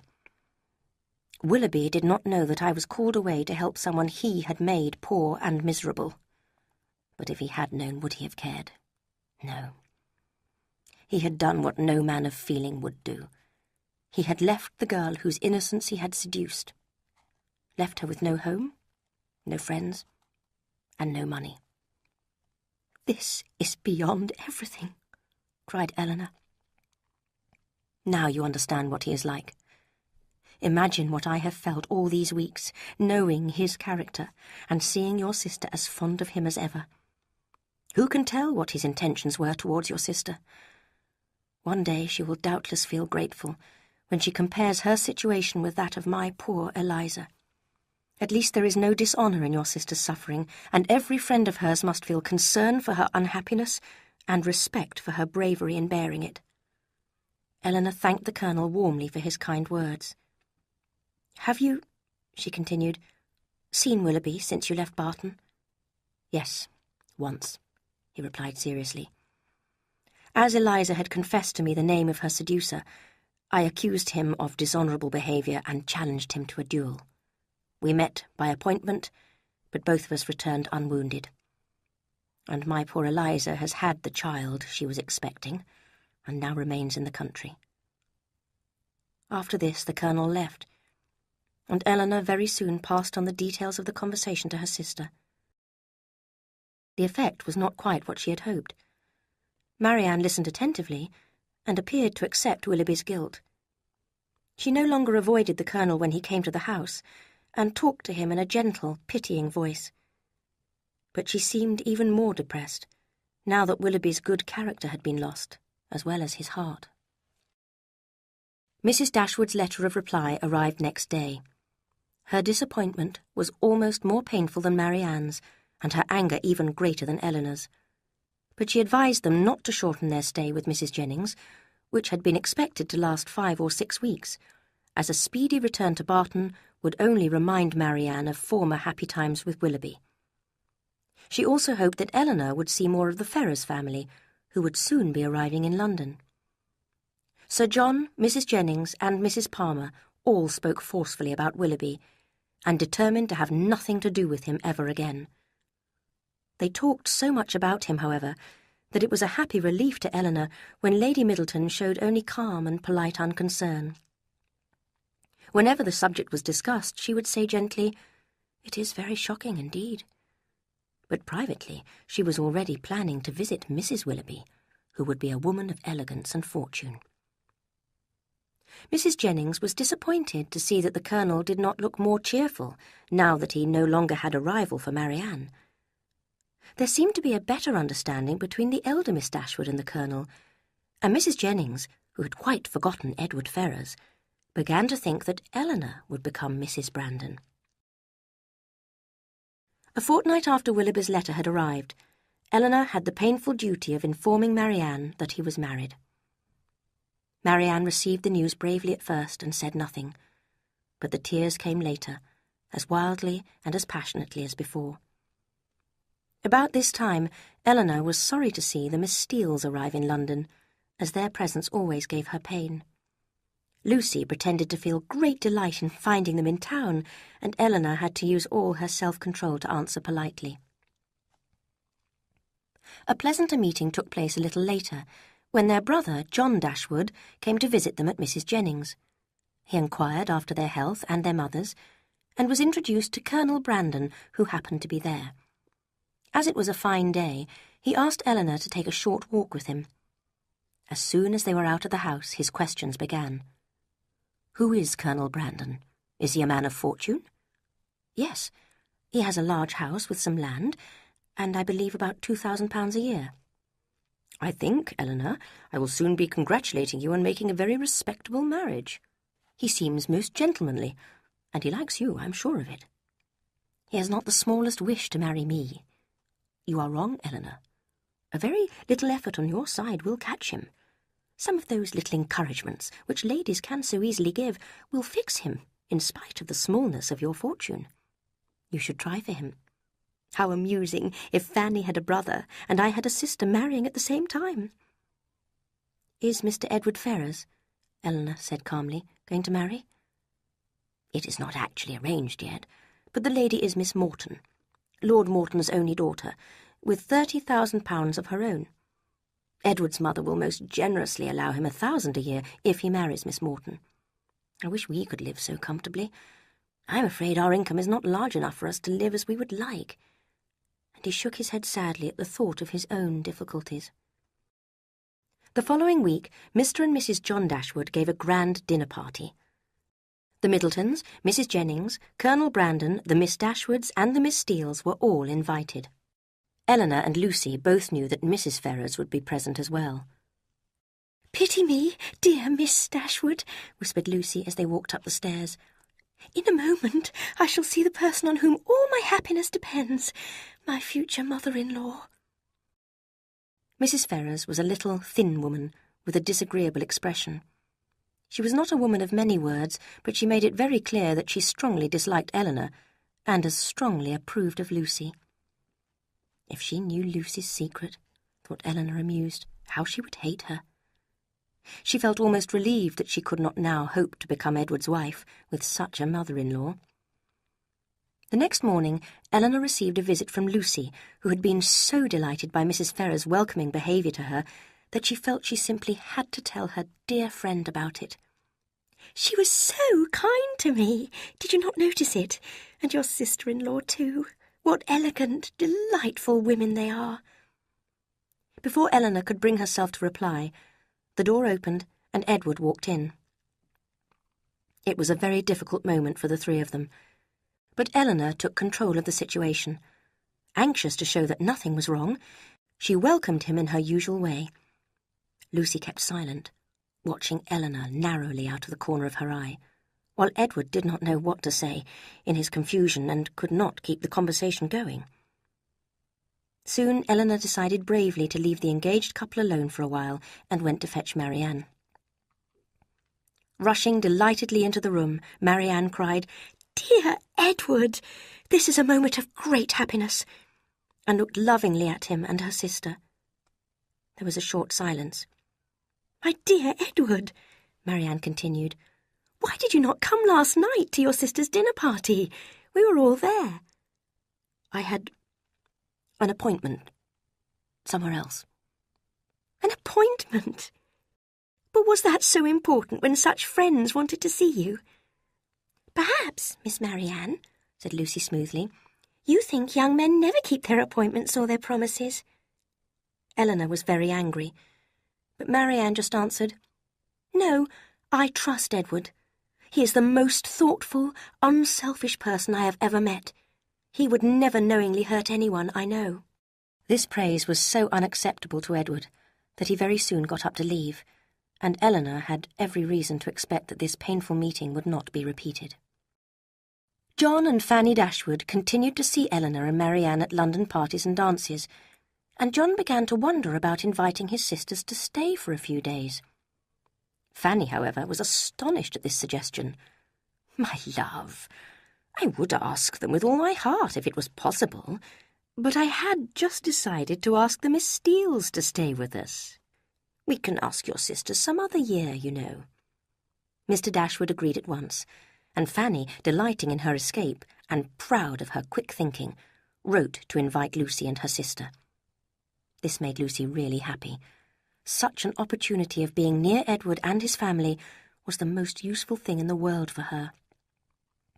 And when the invitation was shown to Eleanor, she began for the first time to share Lucy's expectations and prepared herself to hear officially of the engagement. Chapter 8. Edward's Engagement. Mrs. Jennings was very busy at this time, as her daughter Charlotte had just had a baby and was clearly in need of a fond mother's advice. She visited Charlotte at least twice a day, and it was at the Palmer's house that she heard a most interesting piece of news. She hurried excitedly back to tell Eleanor. "My dear Miss Dashwood, have you heard? Your sister-in-law is ill, Charlotte's doctor told me, and do you know why? It appears that Edward Ferrars, the young man I used to joke with you about, has been engaged for over a year to Lucy Steele, and no one knew a word of the matter except her sister Anne. Could you have believed such a thing possible? What happened was this. The Miss Steeles are staying with your brother and his wife, as you know. Anne, who is a kind creature but of no great intelligence, thought that there would be no difficulty, as Fanny Dashwood seemed to like Lucy so much, so she told her all about the engagement. Well, your sister-in-law fell onto the floor and started sobbing and screaming so violently that your brother had to send for the doctor. Lucy and Anne were told to pack their bags and leave at once. Of course, the Ferrars family wanted Edward to marry that rich Miss Morton, but I have no pity for them. I cannot bear people who think money or greatness is important. There is no reason why Edward should not marry Lucy. She knows better than anyone how to make the most of everything, and if Edward's mother allowed him £500 a year, they could live comfortably. Mrs. Jennings, to Eleanor's relief, no longer suspected her of having any interest in Edward, but she could talk of nothing else. Eleanor, knowing that Marianne would be fierce in her anger against Edward, was now anxious to tell her sister the truth and to prepare her to hear the subject discussed. Marianne listened to Eleanor's story with horror and cried without stopping. For some time, Edward seemed a second Willoughby to her. She could not understand his behaviour or accept that he could feel affection for such a person as Lucy. "How long have you known this, Eleanor?" she asked. 4 months. Lucy told me of her engagement at Barton, and I promised to keep it secret. "What? All the time you were looking after me in my misery, this has been on your heart. How could you bear it?" "By feeling that I was doing my duty. I had to keep Lucy's secret, and I did not want to worry my family and friends." 4 months! And yet you loved him. "Yes, but I loved my family too, and I was glad to spare them the sorrow of knowing how I felt. Now I no longer feel unhappy. I do not consider Edward has behaved badly in any way, and I wish him every happiness. He will always do his duty, and Lucy does not lack sense. They will marry, and time will teach him to forget that he ever thought another woman better than her." "If such is your way of thinking, your self-control is perhaps a little less to be wondered at. I understand it better." "I know you do not suppose I have ever felt much, but Marianne, for 4 months I have had all this on my mind, and been unable to speak of it to a single creature. I was told about it by the person whose early engagement destroyed my hopes of happiness. She saw me as a rival, and was delighted to see me defeated. I have had to listen to her talking about Edward again and again. I have had to pretend to show no interest in him. I have had to bear the unkindness of his sister and the rudeness of his mother, without enjoying any of the advantages of an attachment to him. I know now that I shall be divided from Edward forever. If you can ever think me capable of feeling Marianne, surely you may suppose that I have suffered now." These words went straight to Marianne's heart. "Oh, Eleanor," she cried, "you have made me hate myself forever. How unkind I have been to you, you who have been my only comfort." And the two sisters fell sobbing into each other's arms. Marianne was so sorry she had misjudged her sister that she promised to do anything Eleanor wanted: to discuss the engagement in public without bitterness, to meet Lucy without showing any dislike, and even to talk to Edward himself, if chance brought them together, with her usual friendliness. The next morning brought a test of her self-control, when John Dashwood came to visit Mrs. Jennings and his sisters. "You have heard, I suppose," said he with a most serious expression, "of our very shocking discovery yesterday." Silently, they all showed that they had. It seemed too awful a moment to speak. "Your sister-in-law," he continued, "has suffered terribly. So too has Mrs. Ferrars, but I would not alarm you too greatly. The doctor says Fanny is strong, and will get better in time. She says she will never think well of anybody again, and I cannot wonder at it, as she was so deceived. How ungrateful those young women were, after she had shown them so much kindness. I wish with all my heart, says poor Fanny in her affectionate way, that we had invited your sisters instead of them." Here he stopped to be thanked, then continued. "What poor Mrs. Ferrars suffered cannot be described. She could not believe Edward was secretly engaged, when all the time she had been planning a most excellent marriage for him. She sent for him, and he came to see her. I am sorry to tell you what happened next. All our attempts to persuade Edward to end the attachment were useless. Even when his mother explained that if he married Miss Morton, she would generously allow him £1,000 a year, and even when she offered to make it £1,200, he still insisted that he would not break the engagement. Mrs. Ferrars then told him he would receive no money at all from her, and if he entered any profession, she would do her best to prevent him succeeding in it.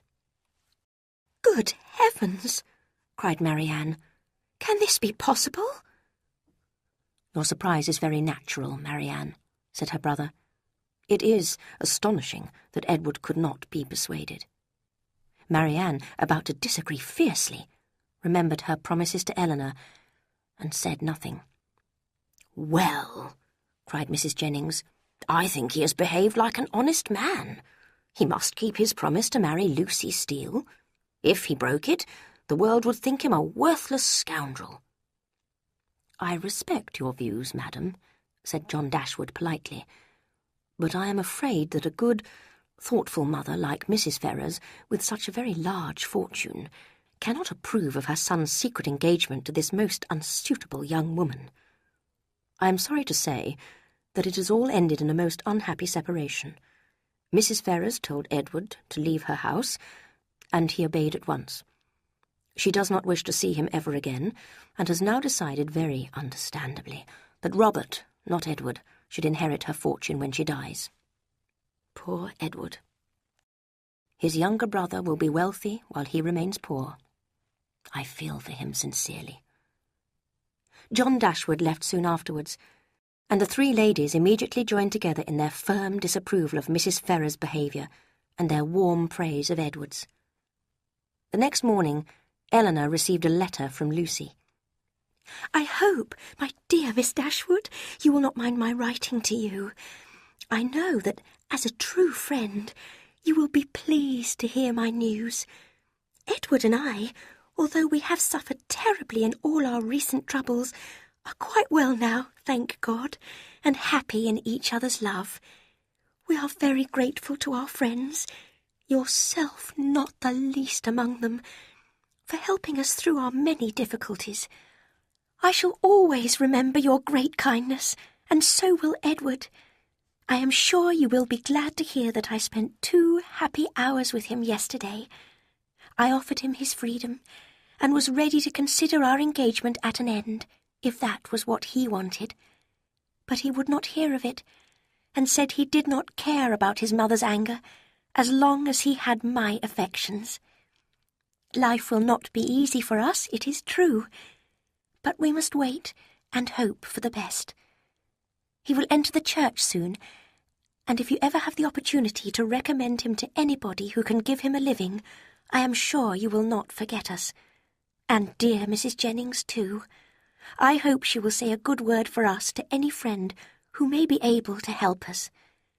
I beg you to remember me to her most gratefully and respectfully, and to Sir John and Lady Middleton, and the dear children, and give my love to Miss Marianne. Yours truly, Lucy Steele." Eleanor felt sure that Lucy wanted the letter to be seen by Mrs. Jennings, and showed it to her immediately. Mrs. Jennings was full of praise for Lucy's warm heart. "How prettily she writes," she said. "She calls me dear Mrs. Jennings, you see. I wish I could get him a living with all my heart." The Miss Dashwoods had now been in London for more than 2 months, and Marianne was becoming more and more impatient to go home. She missed the air, the freedom, the quiet of the country. Eleanor, although almost as anxious to leave as her sister, was aware of the difficulties of a long journey. This problem appeared to be solved when the Palmers invited Mrs. Jennings and the Miss Dashwoods to their home in Somerset, only a day's journey away from Barton. They planned to travel there at the end of March. The invitation was gladly accepted. Eleanor and Marianne would stay a week with the Palmers, and then continue their journey to Barton. Soon after this arrangement had been made, Colonel Brandon called at Mrs. Jennings' house and was told the news. "My dear Colonel, "I do not know what you and I will do without the Miss Dashwoods," said Mrs. Jennings. "How lonely and dull we shall be." She hoped these words, and the sad picture they painted, would persuade him to make the offer of marriage which might prevent any loneliness or dullness in the future. And with delight she saw that her plan had succeeded. When Eleanor moved to a quiet corner of the room, Colonel Brandon joined her there and talked very seriously to her for several minutes. Although Mrs. Jennings was too honourable to listen, she could not help seeing that Eleanor was blushing and looking agitated. Some of the Colonel's words reached Mrs. Jennings' ears and astonished her greatly. "I do apologise for the smallness of the house." What could he mean? She knew very well that there were 15 bedrooms and 5 sitting rooms in his house at Delaford. "I am afraid it cannot happen soon." What an unlover-like thing to say! There could be no reason at all to delay their marriage. In fact, the Colonel was talking on a quite different subject. He had heard of Edward's difficulties, and knowing him to be a friend of Eleanor's, wished to help the young man. A living at Delaford had just become vacant, and the Colonel was asking Eleanor to offer it to Edward. At least it would be a start for Mr. Ferrars. The vicar's duties there are light, and there is a cottage that goes with the post, although I do apologise for the smallness of the house.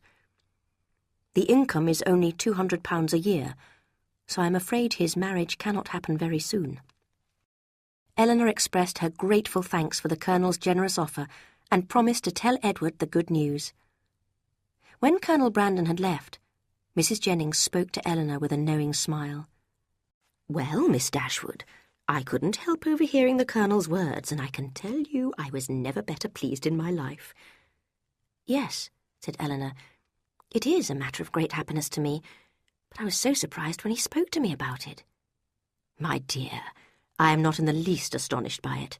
I wish you every happiness, and if I want to see a happy couple, I know where to look for them in the future." "At Delaford, I suppose," said Eleanor with a smile. "That's right, my dear, and I can tell you you won't find the house small. Now I must go out, but we'll continue our conversation later. I'm sure you want to tell your sister about it."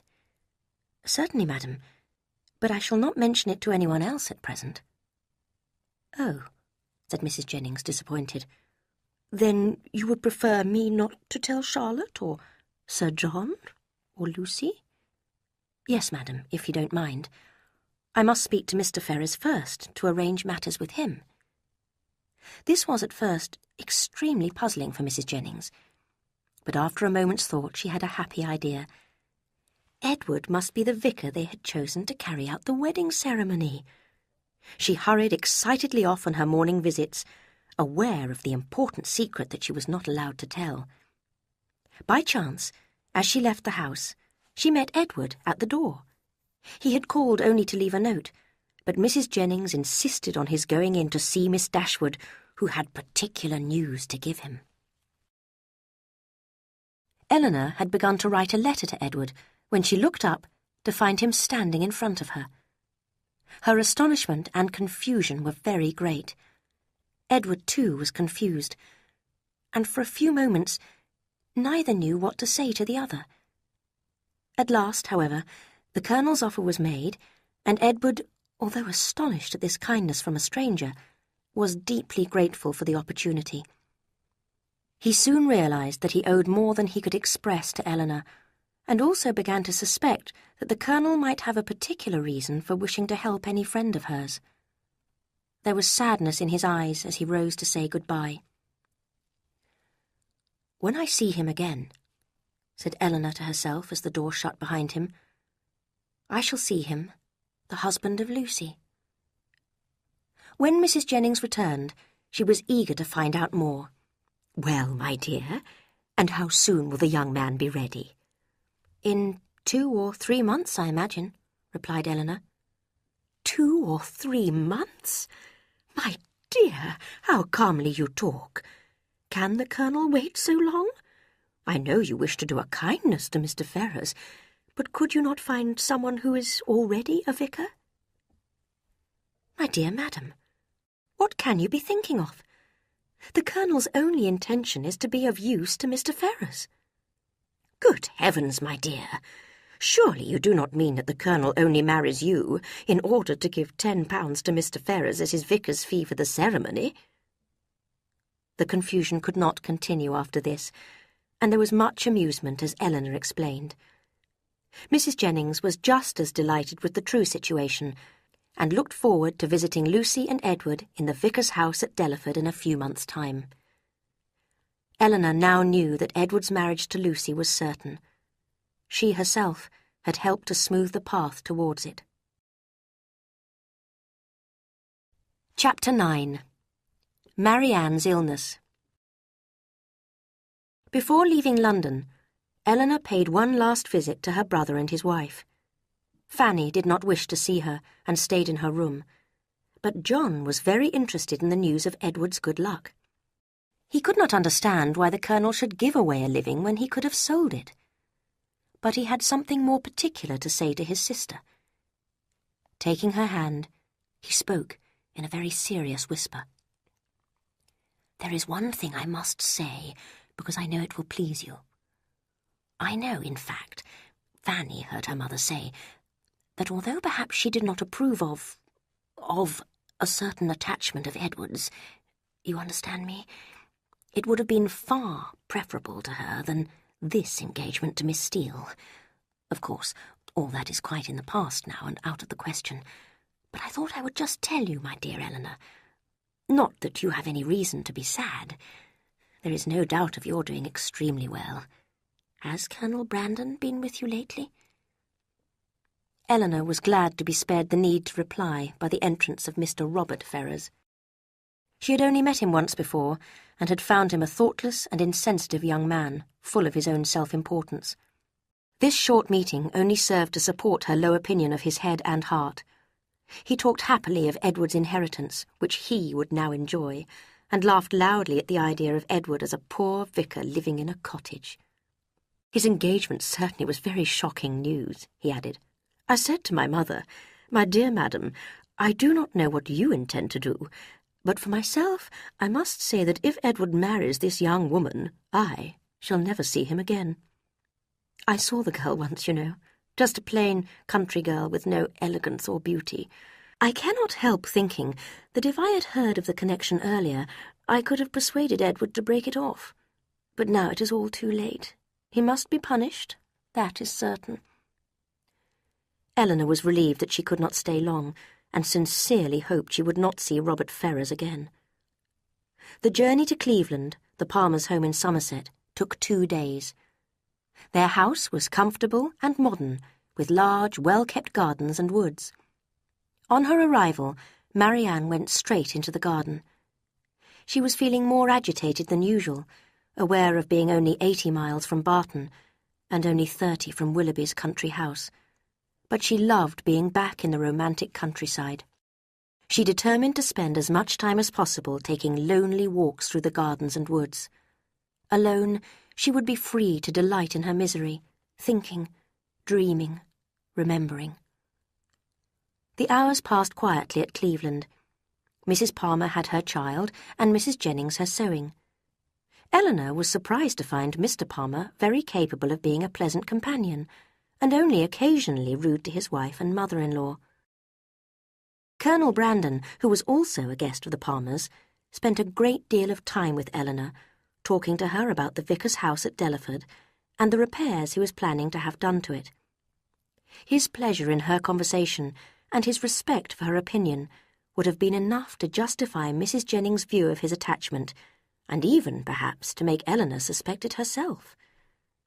She still felt certain, however, that while he spoke to her, it was Marianne at whom he looked, and of whom he thought. When Marianne mentioned that she had a sore throat and felt unwell, the Colonel appeared extremely worried. In his concern, Eleanor saw the quick feelings and needless alarm of a lover. 2 delightful evening walks in thick wet grass had given Marianne a violent cold. She felt heavy and feverish, with pains all over her body, but at first refused all medicines, saying that a good night's rest was all that she needed.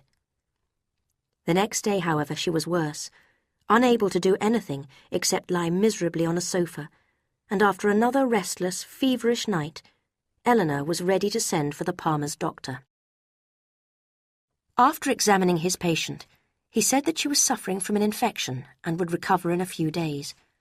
But the word infection greatly alarmed Mrs. Palmer, who feared that her baby might catch it, and she persuaded her husband to take her and the child to stay with a near relation until there was no further danger of illness at Cleveland.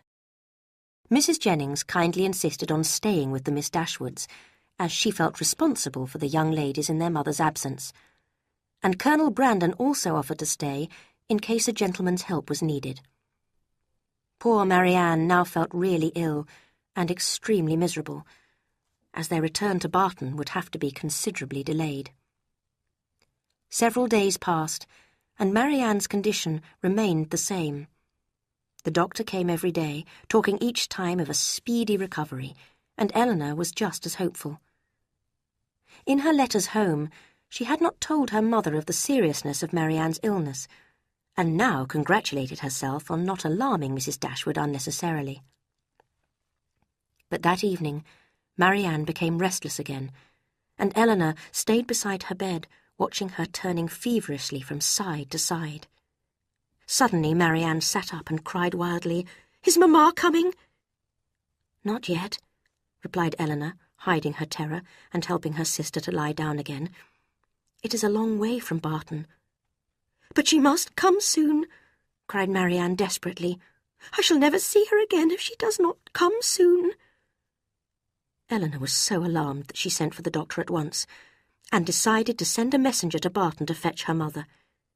She spoke immediately to Colonel Brandon, who, although greatly depressed and fearing the worst, was ready to help in any way, and offered to drive to Barton himself. How grateful Eleanor was for the comfort of such a friend as the Colonel at that moment.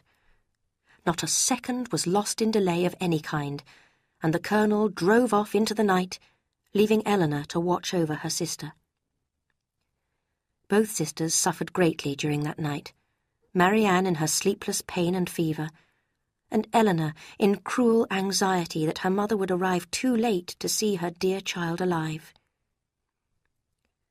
When the doctor came, he had to confess that his medicines had failed and that the infection was stronger than ever.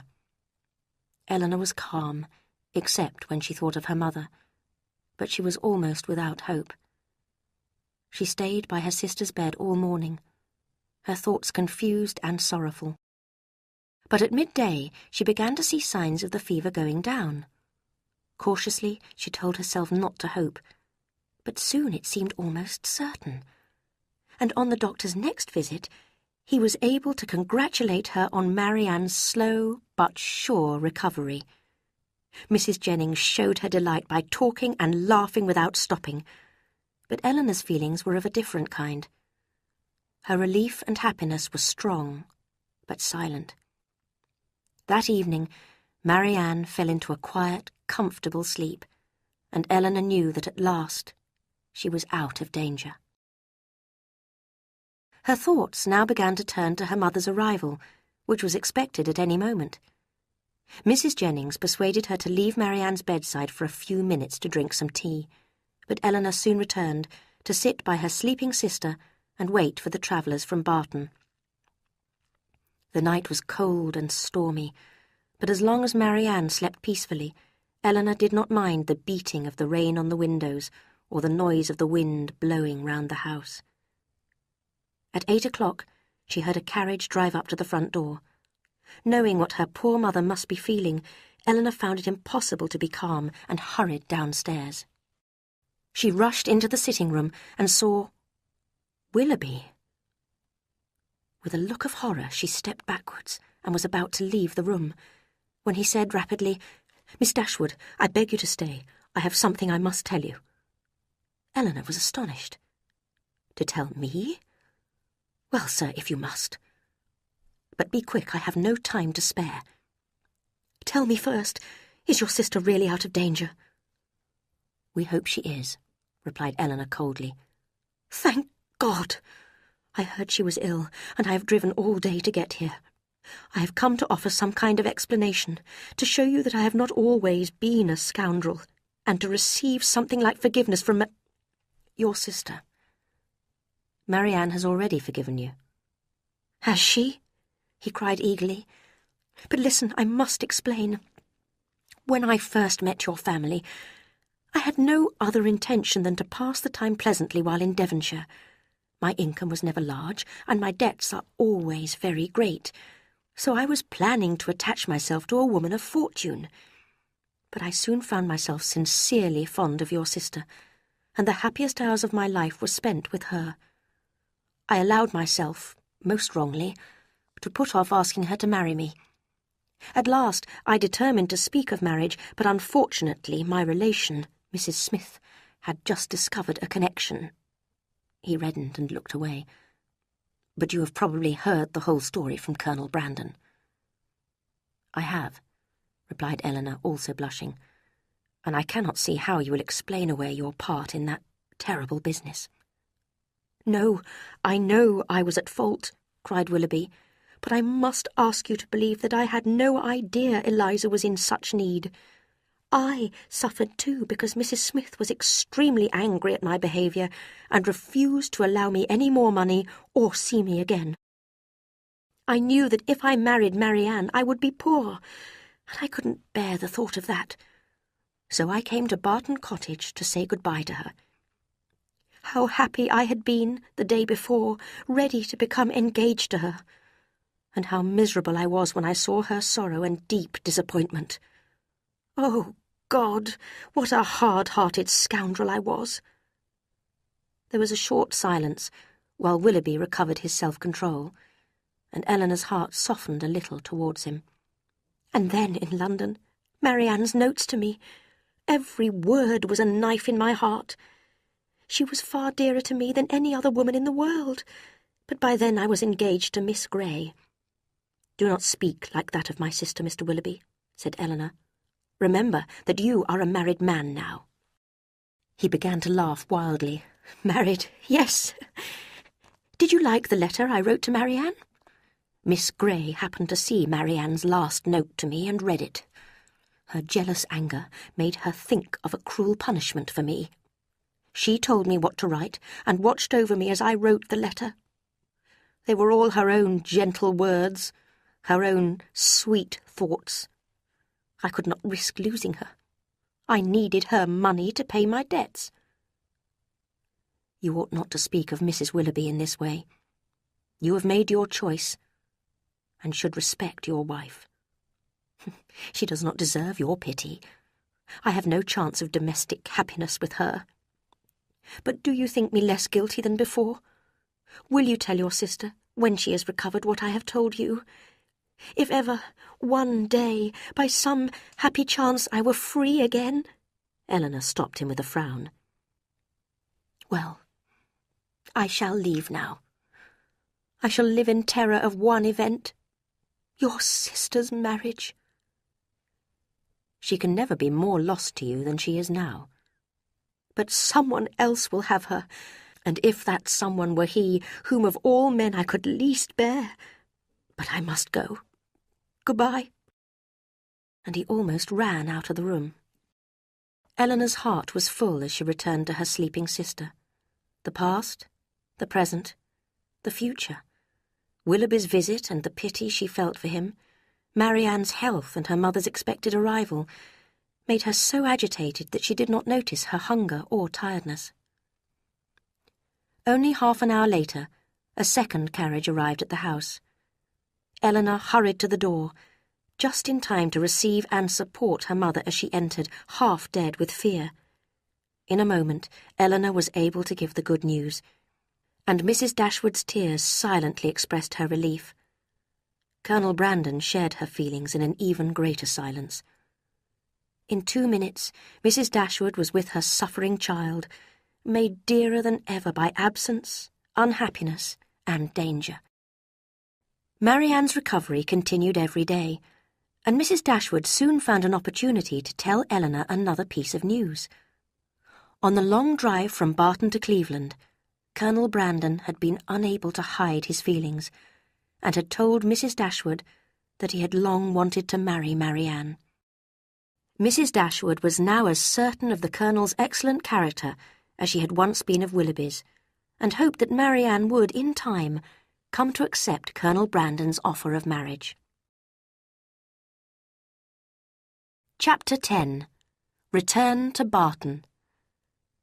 Marianne recovered so well that within a week she was able to travel home, with her mother and Eleanor in Colonel Brandon's carriage.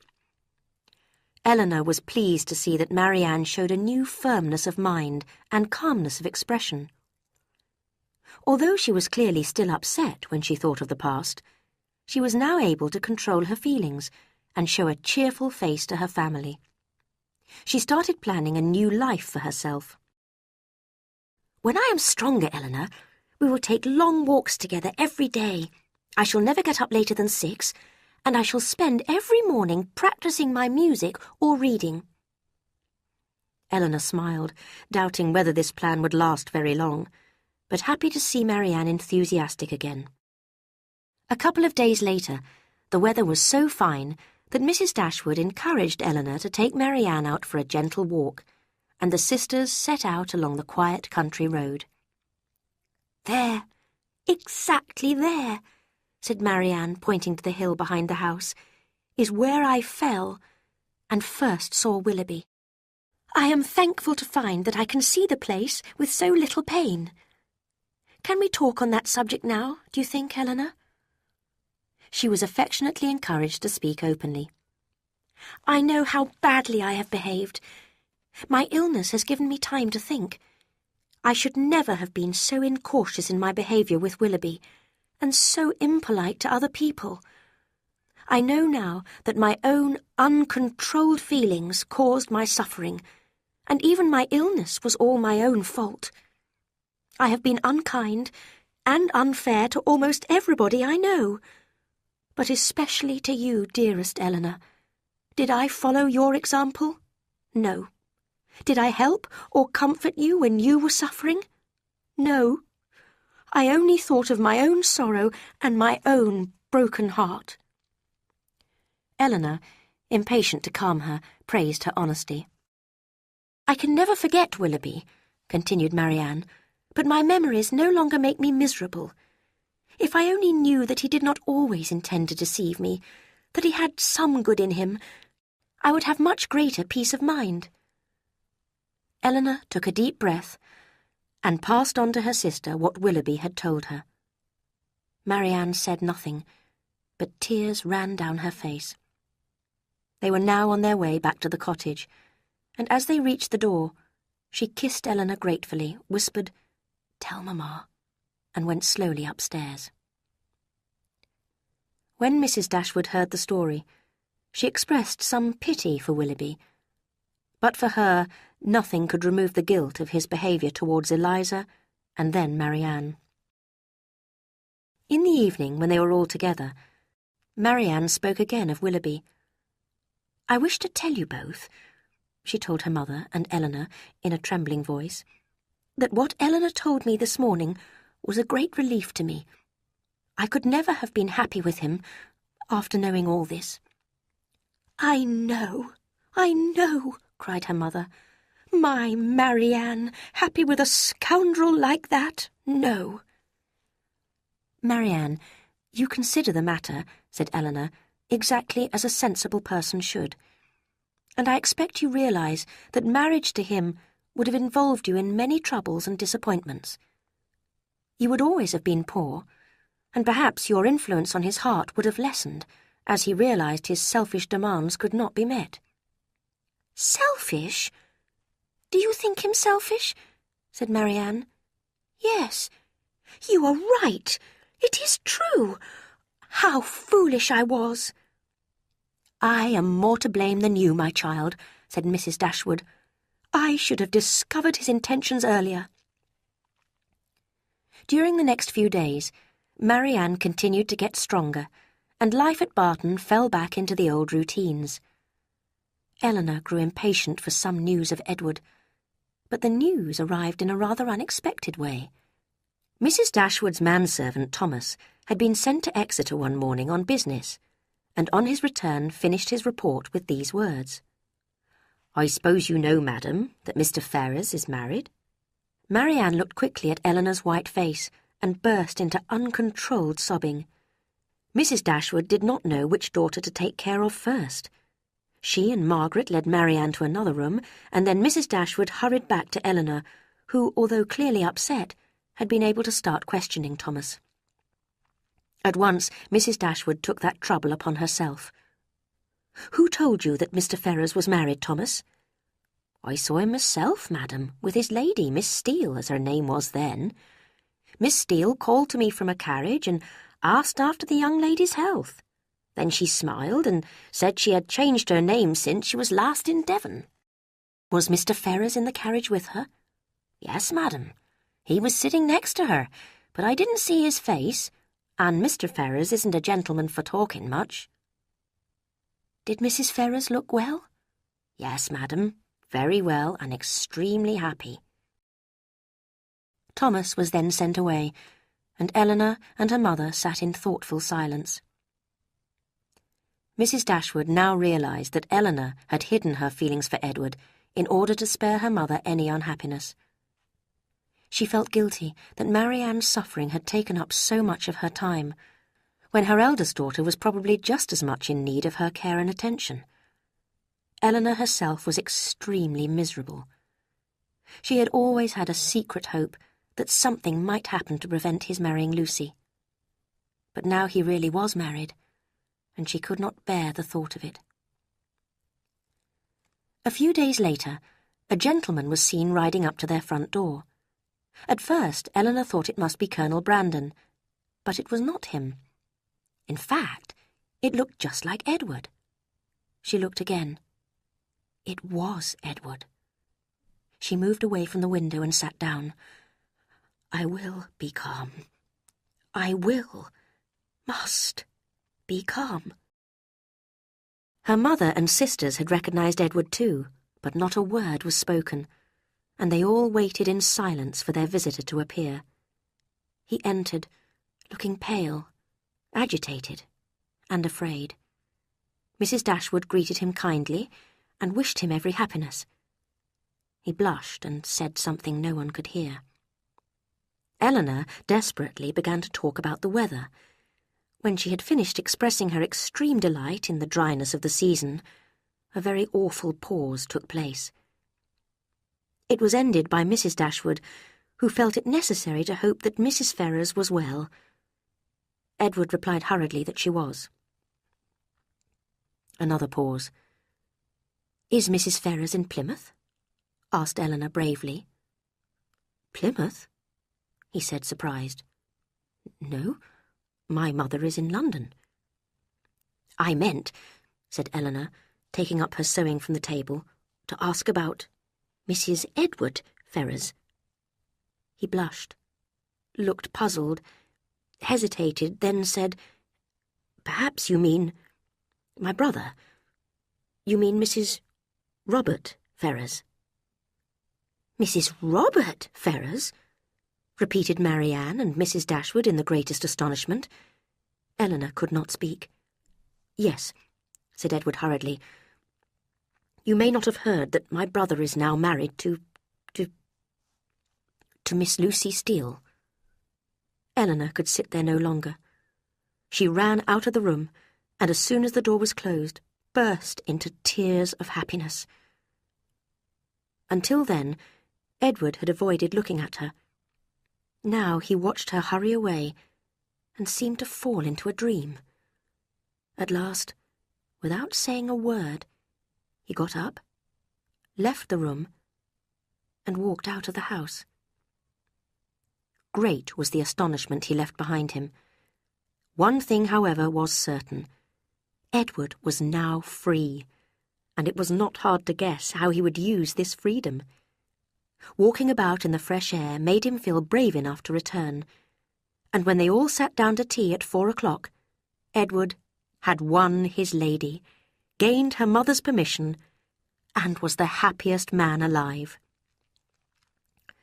His heart was now open to Eleanor, with his weaknesses and mistakes confessed, and his boyish attachment to Lucy discussed with all the wise experience of a man of 24. "My engagement to Lucy certainly was foolish," said he, "but it would not have happened if my mother had allowed me to choose a profession. I had nothing to do, and no friends to advise me, so I imagined myself in love. When I met you, my dear Eleanor, I realized at once how weak I had been. Eleanor's mother and sisters were delighted. They could not love Edward enough, nor praise Eleanor enough. And Eleanor, how can her feelings be described? From the moment of learning that Edward was free, to the moment of his asking her to marry him, her mind was in a storm. But when all doubt was past, and she heard his voice expressing his deep love and affection for her, she knew her happiness was complete. Edward stayed at the cottage for a week, and one of the first subjects of discussion was, of course, Lucy's marriage. It appeared that Robert had visited her several times, trying to persuade her to set Edward free. Lucy had realized that it was now Robert, not Edward, who would inherit his mother's fortune. Being of similarly selfish character, they were attracted to each other and decided to get married with speed and secrecy. Edward's mother was naturally horrified by Robert's marriage. She did not greatly approve of Edward's engagement to Eleanor either, but in the end was persuaded to accept it, and even, rather unwillingly, gave Edward £10,000. She had given the same to Fanny on her marriage. This was much more than was expected by Edward and Eleanor, who could now afford to marry very soon and move into the vicar's house at Delaford. There they were visited by all their friends and relations, who found them one of the happiest couples in the world. Even Mrs. Ferrars came to visit them, although they were never favourites with her. That honour was reserved for Robert and Lucy, who, by endless attentions and respectful messages, finally regained their place in her heart. The whole of Lucy's behaviour in the matter may be seen as a most encouraging example of what self-interest can do to gain wealth and position. With Mrs. Ferrars' generous help, Robert and Lucy lived in great comfort, often visiting John and Fanny Dashwood. Only their frequent domestic disagreements spoiled their happiness. Eleanor's move to Delaford did not separate her from her family, as her mother and sisters spent half their time with her. Mrs. Dashwood was anxious to bring Marianne and Colonel Brandon together, which was also Eleanor's and Edward's wish. Knowing how good, how kind the Colonel was, and how fondly he was attached to her, what could Marianne do? At the age of 17, she had believed that passionate feeling was the most important thing in life. She had had her heart broken and learnt to recover from it. Then, at 19, with feelings of only warm friendship and respect, she agreed to marry a man she had once considered dull and far too old for marriage. But so it was. Colonel Brandon was now as happy as all those who loved him believed he deserved to be, and Marianne, who could never love by halves, came in time to love her husband as much as she had loved Willoughby. Willoughby himself was saddened to hear of her marriage, but he did not die of a broken heart. He even managed to get some enjoyment out of life, as his wife was not always unpleasant, and his home not always uncomfortable. But Marianne remained his idea of the perfect woman, and he often refused to admire a new young beauty as nothing to compare with Mrs. Brandon. Mrs. Dashwood stayed on at Barton Cottage, and as Margaret soon grew old enough for dancing and falling in love, Sir John and Mrs. Jennings did not miss Eleanor and Marianne as much as they had feared. Barton and Delaford were connected by strong family affection, and there was constant communication between the two places. Eleanor and Marianne lived in great happiness, loved and respected by their husbands, and almost within sight of each other. The passing of the years only served to bring them all closer together.